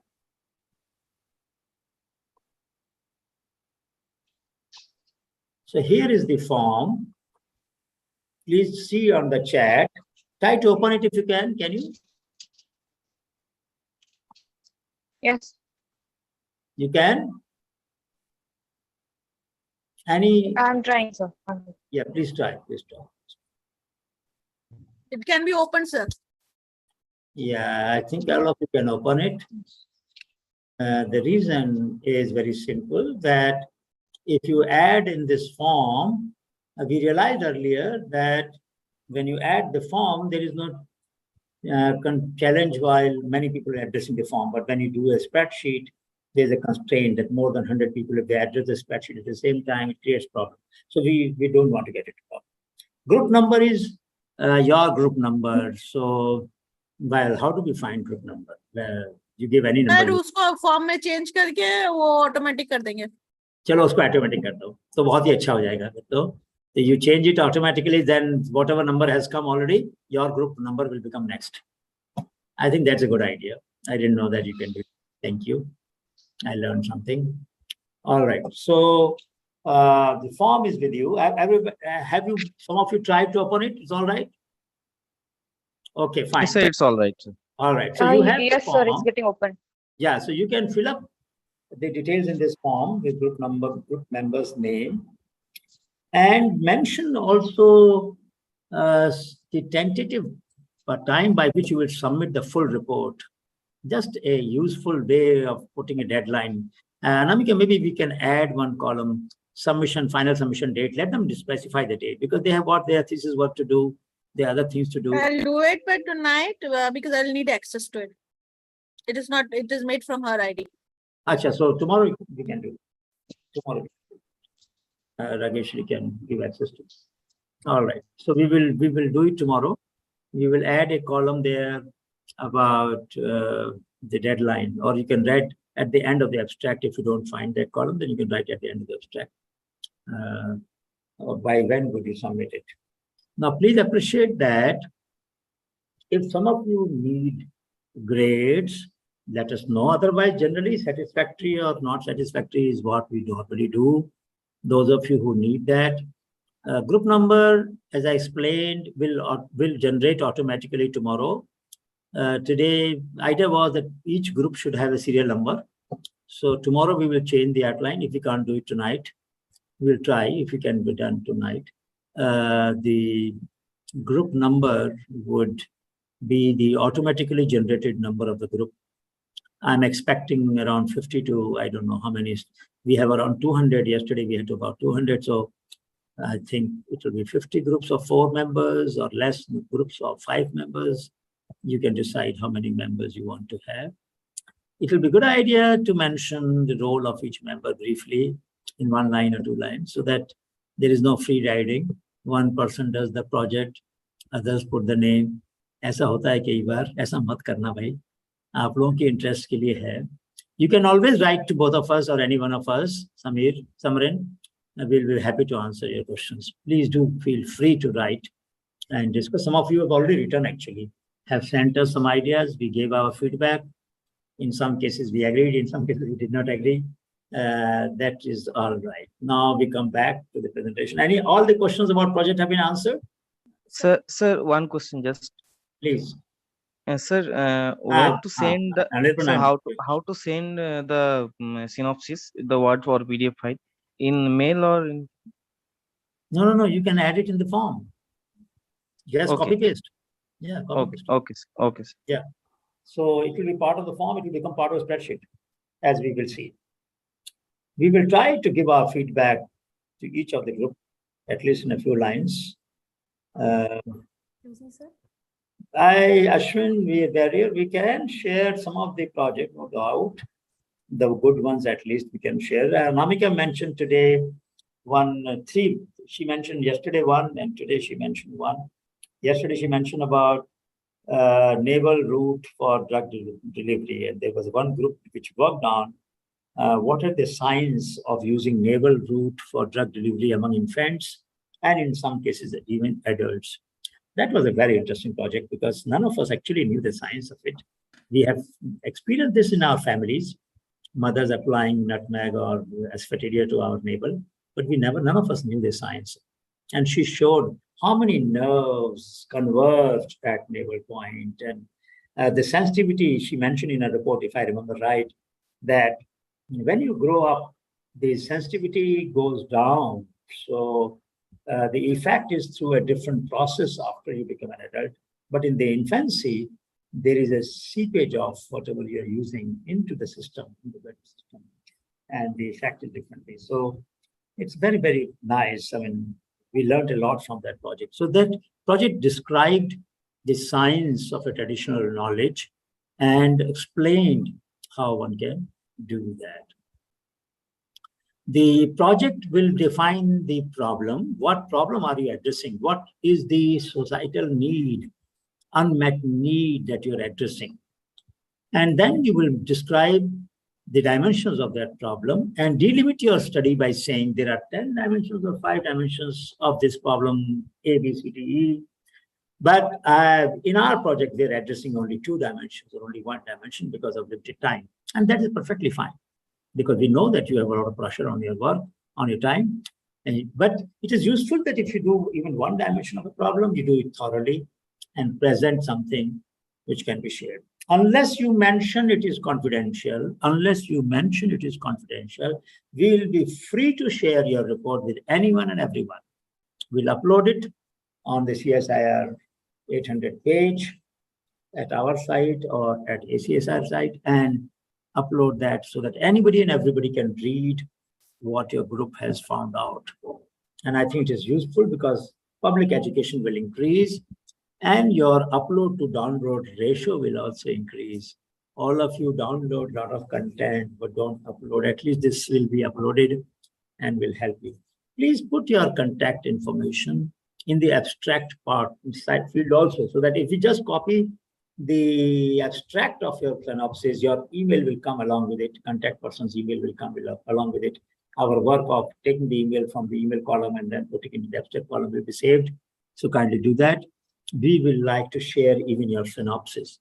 So unless you restrict us from sharing, which we have full right to do that, we assume if nothing is mentioned, we assume it is the open access knowledge, open access knowledge, and that your report can be shared with anybody and everybody. So any question, I think I've answered all the questions. No, yes, it's a good question, Vishwajit. No, 1 member can submit for the entire group. You don't have to submit by each member doesn't have to submit. 1 member of the group can submit for all the members. That's fine. That's fine. So in some sense, if there are 50 groups, we will have 50 submissions. So will there be any time limit for the presentation? Yeah, that's a question that you've asked. We are assuming that you may need, let us see, calculate now. If there are 50, assume for a minute there are 50. And we have 3 days of 3 hours or 2.5 hours. We can skip the break in those 3 days. We have, let's say, 120, 160 minutes, let us say, for a minute. 140 minutes. We give 10 minutes, we need 500 minutes. So I think if we give 8 minutes for presentation and 2 minutes for question answer, we'll be able to cover everyone. We will have easily around 450 to 500 minutes in 3 days. We can cover everyone. We will take a call tomorrow. How many groups are there? We'll find. Is it necessary to do in a group only, or we can do individually? Yes, that's a good question. That's a good question. In the previous years, this question has been asked. We are flexible. If somebody wants to do alone, you're most welcome. No problem. Or somebody wants to make a shorter group, that's also welcome. There is no requirement for you to do in group. You can do alone as well. And also, let me mention, last year, you remember in water case and 2 cases in the previous class, there was an interdisciplinary group that came up to have work at, in our class this year. So you can make a group with the members from other institutes also, not a problem. Okay, so you have all the flexibility. You don't have to have members only from your institute. You can have from other institutes. In the exceptional cases, if you want somebody from outside the CSIR system also as a member of the group, we don't mind. Our purpose is to meet the unmet need. Any effort that you make to meet that unmet need by getting, let's say you are working in a health problem and you want some doctor to join your group and you don't have a doctor in your lab, by all means invite somebody to join your group. What's the problem with that? No problem. Absolutely no problem. From our side, there is no constraint in forming your team if you wish to make a team and bringing people in and addressing the need. Our main goal is your project should be meaningful and impactful. Yes, Tishna. Okay, sir.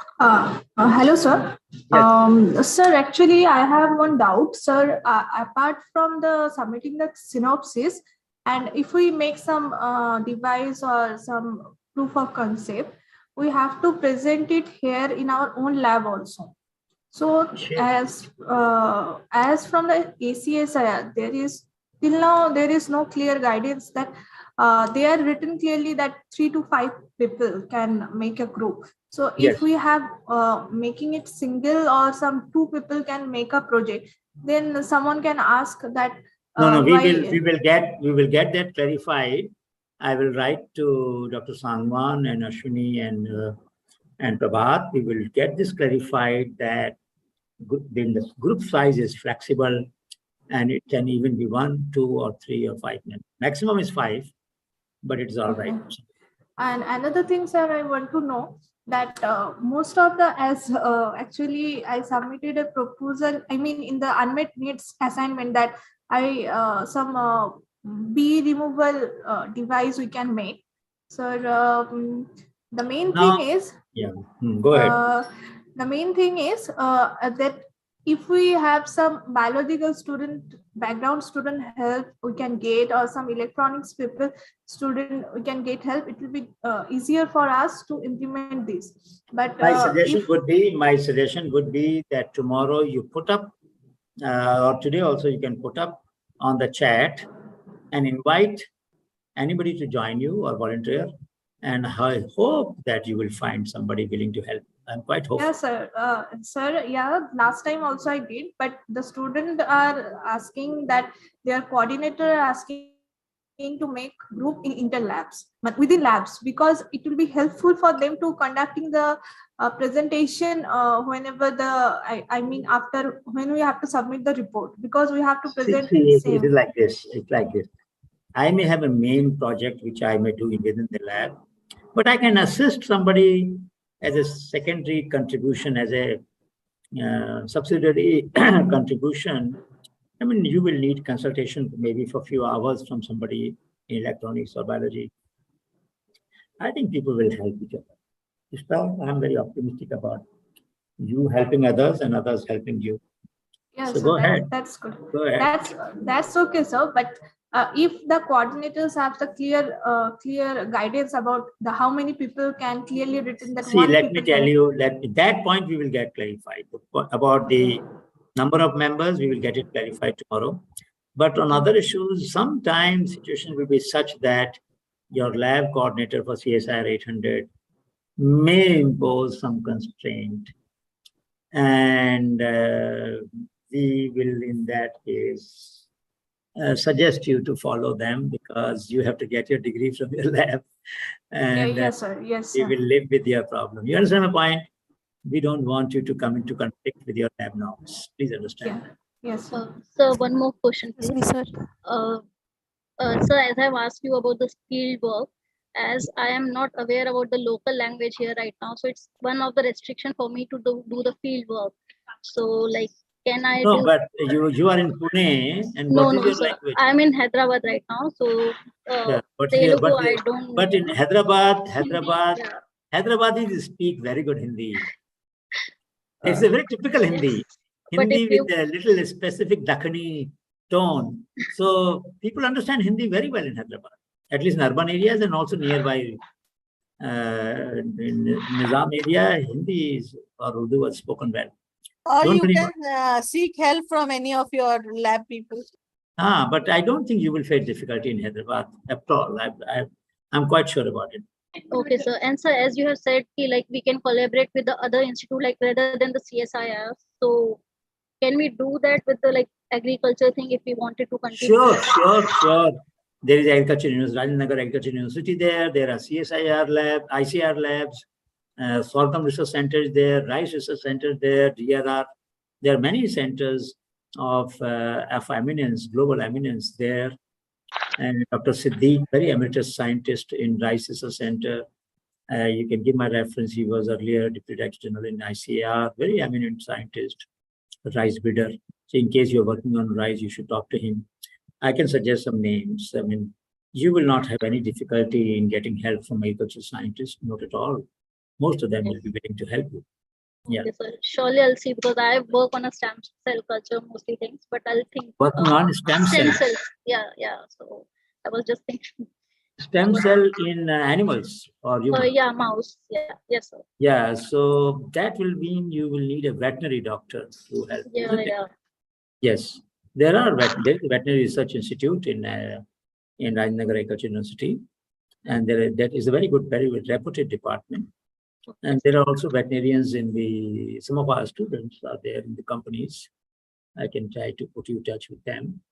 But finding veterinarian will not be difficulty. Okay. Surely not difficult. Yeah. Thank you, sir. Any Arnab, yes.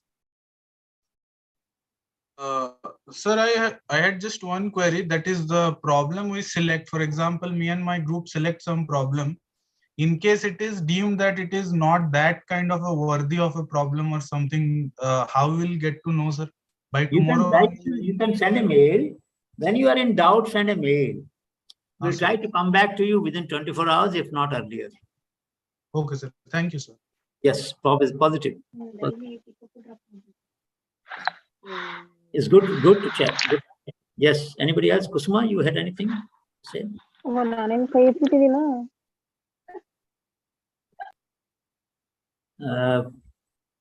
Submit. Look, Pranjit, we are having presentation on 25th, 29th, and 1st. Ideally, you should submit the synopsis by 25th morning, so that we have no problem of presentation, except if you who have difficulty or are doing work, they can present on October 1st also. That means they should present one night before. So 31st, they should present one night before, so we can read it before the class. But otherwise, you are go ahead. I mean, 25th we are keeping so that.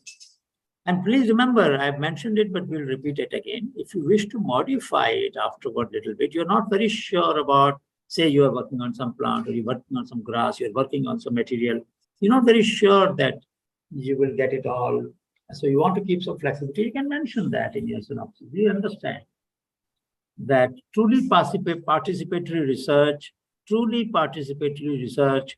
involves changing sometime the boundary of a project. Presentation dates are 25th, Sunday, 29th, I think Wednesday or Thursday, and October 1st. These are the 3 dates on which we will have presentation. We have 2 more sessions to go for the course. One is on diffusion tomorrow, and the next day there is a session on policies and institutional changes required for delivering solutions, societal solutions. Some of you, many of you need to understand why policy changes are important.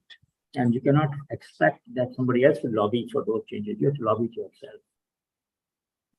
So for example, to give you an example, recently, Ministry of Finance introduced a policy that every lab receiving funds from DBT, DSIR, or ICR will have to open a separate account for each project. That was causing havoc in the research system. I also tweeted to the minister and prime minister, and many other people wrote. Finally, yesterday it was withdrawn. So please understand that policy changes are possible.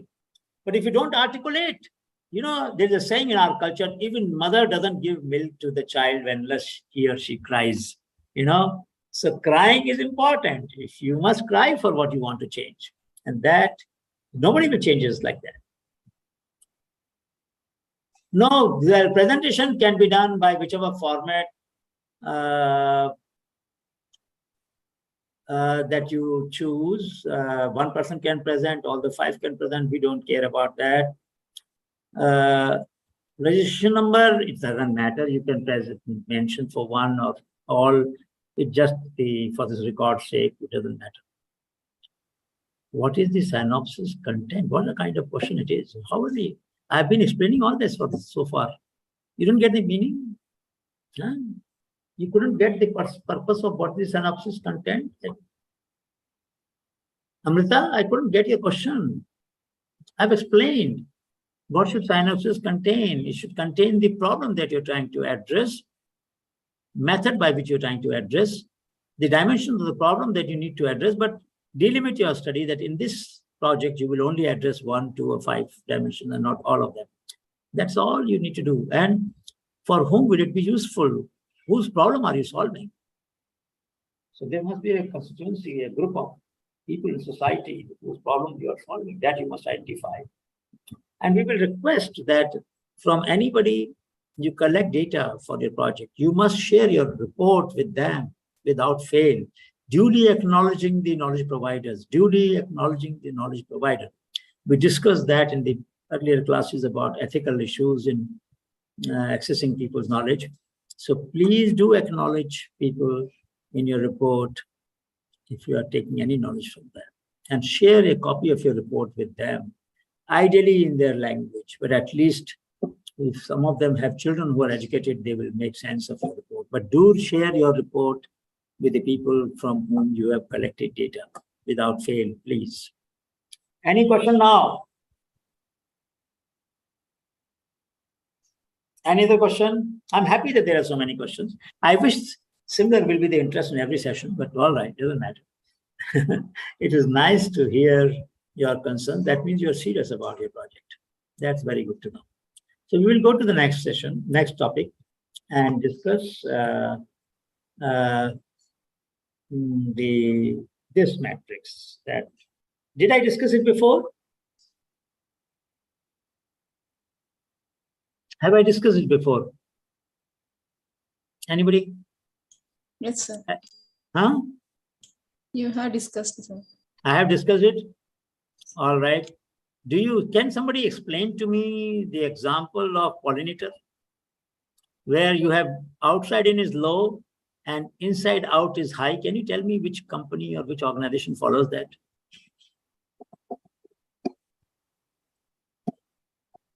Anybody?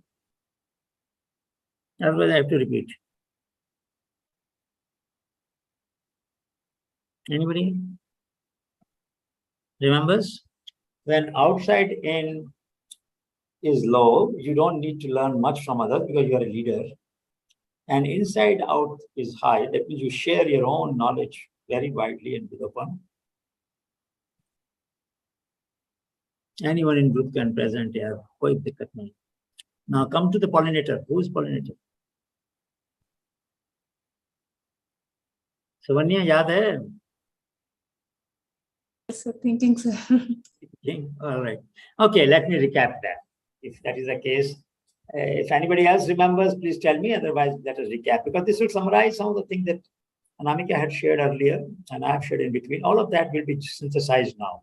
So in some sense, this innovation playground or open innovation compresses a lot of complexity.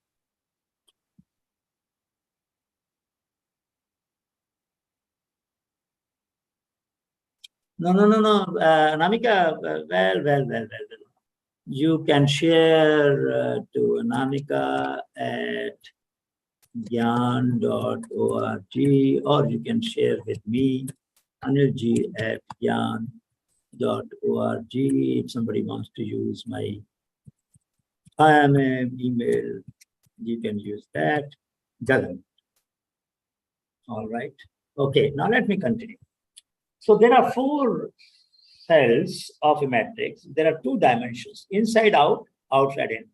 Inside out is what is the knowledge which I have with me in my company, in my lab, as an individual or as a group, or as a team member, which I want to share with the world openly, without restriction, without any problem, without any constraint, openly.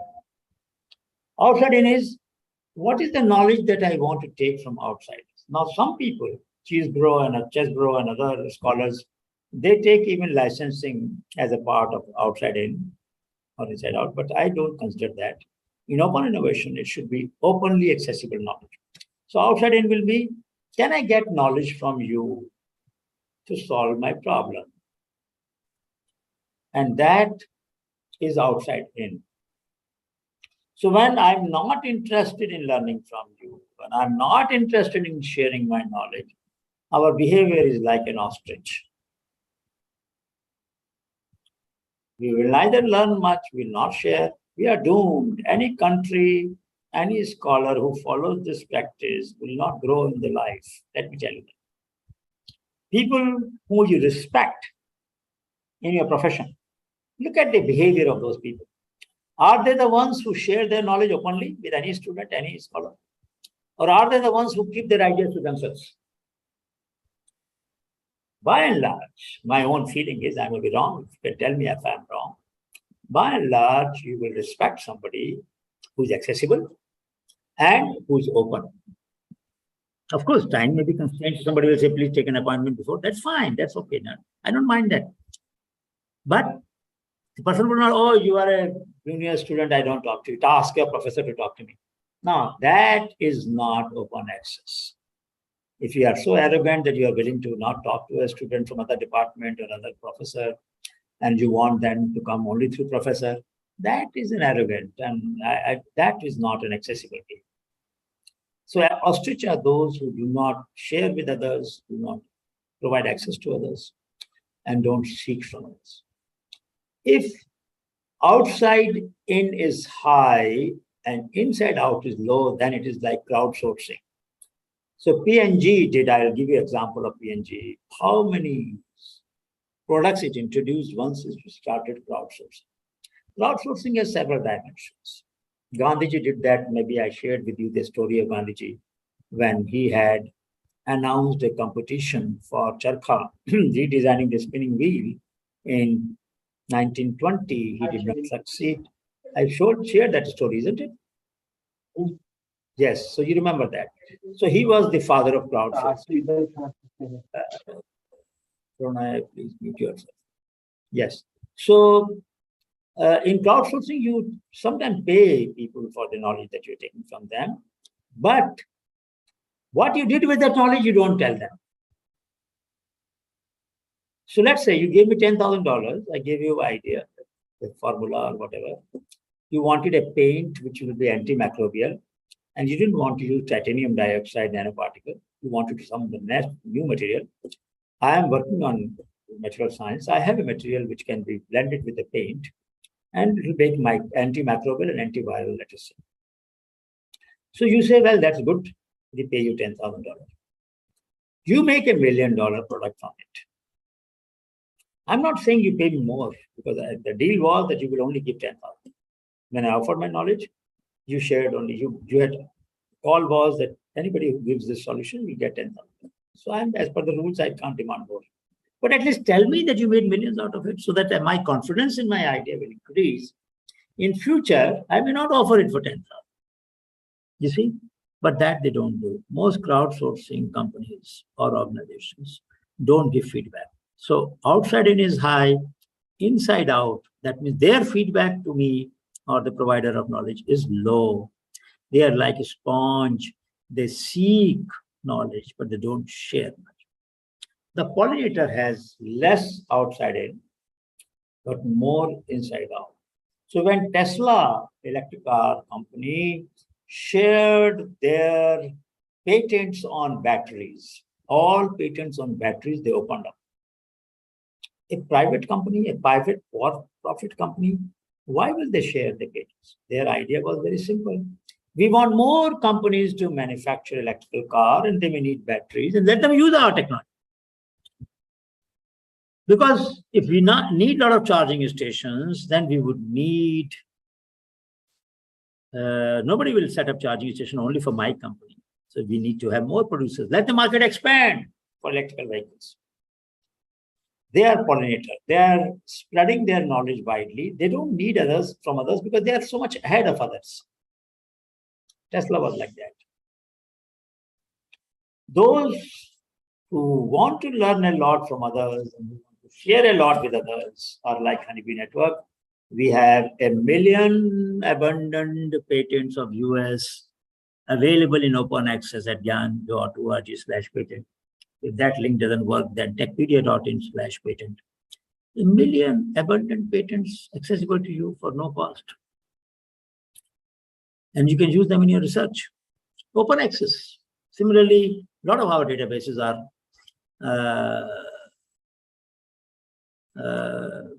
open access. So DB, that means those who have big heart and big mind. Dil bada, dimag bada. Those who have big heart also have big mind. If you share a lot, your heart is big. If you learn a lot, your mind is big. You see, both have to be big. And that organization, that country will prosper. Most of you in your thesis will have maybe 90% references from Western sources. Aisa nahi hai, there are no Indians working on those problems. But somehow our scholars tend to give more importance to Western references. Okay. Why? Because they're sharing that knowledge. So they become leader, we become follower. No. This is not what we would like your kind of scholars to do. You should also be having a lot of followers. Share your knowledge, you will also have followers.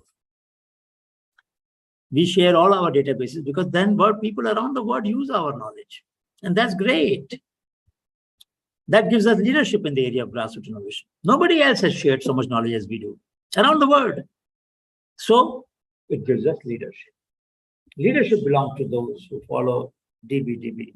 Now let's see example of this. I've already shared. I think I will not go into that. Let us look at the PNG example. So in 1999, the expenditure was around 4%. They raised to 7%. But the new product success was stuck at 35%. They had large collection of patents, but fewer than 10% were being used for actual product. P&G, Procter & Gamble. And what did they do? Their stock price had come down from 118 per share to 52. What did they do?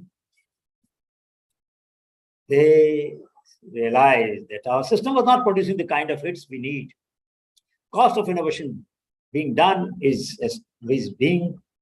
increasing exclusively.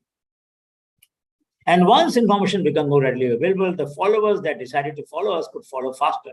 The fact that follower could follow faster meant that the amount of time we had to recoup our investment was getting shorter and shorter. These were the challenges they identified. What did they do to meet these challenges? That's what they did. They started following a network crowdsourcing approach. So 85 network, 120 universities, they generated 4,000 leads, larger number from Asia. Success rate increased from 35 to 50%. And the percentage of patent increased from 10% to 50% were being used now. Half the intellectual property was being used. The percentage of PNG product that includes animal elements developed outside the firm, that is the power of crowdsourcing, increased from 15% to 35%. Turn around completely by one model of open innovation, which is learning from users, learning from outsiders, learning from anybody who is willing to teach us for a price, of course. And that became a very successful model. So there are a large number of things. And there's a paper in PNAS which came 2 weeks ago. The paper is about, and we can get more ideas by talking to strangers for open innovation. Do read this paper. I can put that. Link if you want. Please do read. I think I don't know if I shared, but let me copy this.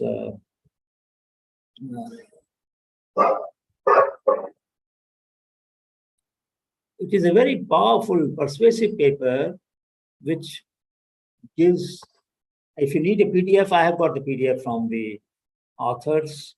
If you cannot download this from the PNAS, don't worry. Ask me for a PDF and I'll send it to you. So this is the power of talking to strangers, and it can be very, very meaningful. Let's go ahead and see what next we can do. I will not take too much time. We have only a few minutes. I'll leave some time for discussion. What happened? So these are some examples of open source innovation. Anybody can copy them. Anybody can use them. Not a problem. This we have already shared. Malaysian example. All these have been shared with you. So passion, purpose, process leads to performance through platform. Please remember that blending passion with purpose. Your project is meeting it. There is a purpose for which you're doing a project. There is a process that you're following. One of you mentioned that you have not done any survey. It doesn't matter. At synopsis level, you can be tentative about what you defined. And you can say that I may like to change this, my focus slightly after I talk to people, which is fine. They mentioned that. At this moment, it is a zero statement, but you can modify it, not a problem. So these are the databases, as you know, all are available to you. Techpedia.in has 204,000 engineering projects. And this is another database available at Gyan site. Abundant database. Large number of patents are abundant. That means they were valid pieces of intellectual property. You can use that. You can use this all. So, for example, when the digital cameras came, the photographic film exposure and all of these became less important. So people started abandoning those patents. So a lot of patents for photographic material, paper making machines, calendars, now people didn't need your calendar is on your phone. You don't have to need a paper calendar for making those things. Implement for writing or drawing. Now people are doing digital drawing, most of them. So by looking at abundant patents, you are getting an idea that which are the fields which have high obsolescence score. That means the people are abandoning that field of knowledge. New patents are not being filed as much. That has become irrelevant. That's relevant. So if you're going to invest in research, and if you work in the area where patents are being abundant more than what being filed, I think you are working in a sunset area, not a sunshine area. The sunshine area is where patent being filed is much more than patent being abundant. So obsolescence rate is low. It's a very interesting dimension that you can get an idea from this kind of database. So we looked at different kinds of abundant patents for different companies and whether there was any difference. So I'll stop here. The idea, a change not monitored is a change not desired. If you monitor these kind of trends, you can be on the edge in your research, and rigor and relevance both can be combined. I gave you example of Dr. Karnik and his student Kritika from MIT, who used pine wood for water filter, very high quality research, very simple material. They published the paper in PNAS. So working for society can get you top class publications and respect and career goal advancement. No trade-off between career growth and professional satisfaction when you work for society. So don't ever get this idea that if you work for social applications, you will not get as much respect in your profession as you will if you took up a small part of only an advanced material or something. You can work on very applied problems and get worldwide fame. That's possible. So I'll stop here. There are 4 minutes. Anybody has any question about anything, please go ahead. I know that many of you still believe in patented technologies. By all means, do that. I have no problem with that. But there are a lot of solutions you develop, a lot of assignments you do, which are open source, which can be put in open source. Share them. Each one of you in a 4-year PhD program might do maybe 25, 30 assignments in different courses. Share them. Upload it on your blog. Let people read them. What's the harm? Don't ever think, other people will benefit. Of course, other people will benefit. That's the purpose of open innovation. But then other people's benefit, you are also drawing benefit from others who are sharing their work, isn't it? It's all right for learning from others, but we are very stingy when it comes to sharing our work. Mat karo aisa. Because if you want to grow in life, you will become more famous when more people cite your work. And they will cite more of your ideas, not because what you are, but what you say, what you write. Please remember, the profession is more fair than organization. People will cite your work not because you're a scholar, a student or a senior professor. They will cite you because your work is important. So please remember, I did a lot of work on ideas that I had. There was no precedence because the work we were doing, there was nobody else who had done that work before. We created our own domain. Grassroots innovation is a domain developed in this country. Today, it is universal domain. Every country in the world is talking about grassroots innovation, one way or the other. That's all right. That's fine. Any question, please? Any comment or question? If you have disagreement with what I'm saying, please, those who disagree with me or with us should comment first. On first part, which Anamika presented, or what I presented. Anybody want to say anything on that? Go ahead. Dev Kumar, Samrita, Arpita, Anirvan, Devata, Samrain. Anybody? Sir? Yes. Sir, I may not be able to attend tomorrow because I'm traveling, and maybe mostly tomorrow will be the last class of this session, right? No. Day before rested is the last. There are 2 more sessions. Tomorrow is on diffusion. Day after tomorrow is on public policy. Okay, maybe I will miss both the thing because I'm you can listen. You can then look at the YouTube videos. Yes, sir. Sir, I want to actually speak with you personally. Like, I just want to know what is the cause for this honeybee, or what motivated you for this initiation, sir?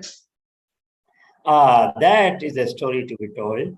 You asked me, you're not there tomorrow and day after. How do I tell you this? That's why I wanted to ask today itself, sir. But what I will do that, maybe tomorrow I can take some time of, let's see, we have got 2 already presentations committed, one on diffusion of the water filter and one on plastic. So if we can, let us see, tomorrow we will you will have to listen to the video, and then if you have questions, come back to me and I'll talk. Okay, right? Sir, sure. Yeah, sure, welcome. Thank you, sir. The question I will answer, but I'll answer tomorrow. It's not enough time to answer this today. But it's a very interesting, it changed my life actually.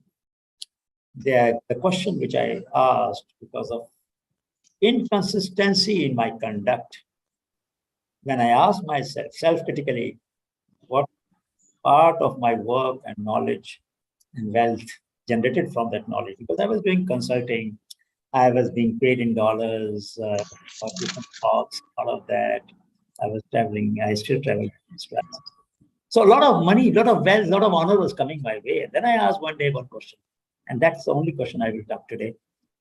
What part of it is going back to people whose knowledge I'm writing about? Are they brilliant who have solved the problems? Am I brilliant because I'm talking about them?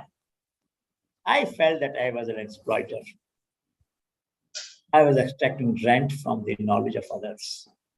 And I was not paying back enough to them whose knowledge made me rich, very rich, at very young age. Then I asked myself, this is unethical. And rest we'll tell you tomorrow. But this is the crux of the matter, that many times when we ask ourselves hard questions, questions that make us uncomfortable with ourselves, I think breakthrough occurs. Sometimes we avoid those questions, which are difficult questions to answer. And that delays the movement of enlightenment, if I can say so. जो light आती है life के अंदर, रोशनी आती है, that comes when you are being very self-critical. And you ask that hard question will help you to discover.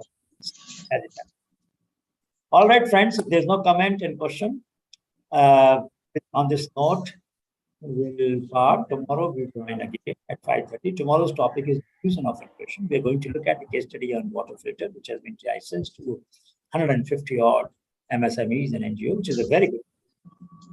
There's also a case of DRDO's bio-toilet.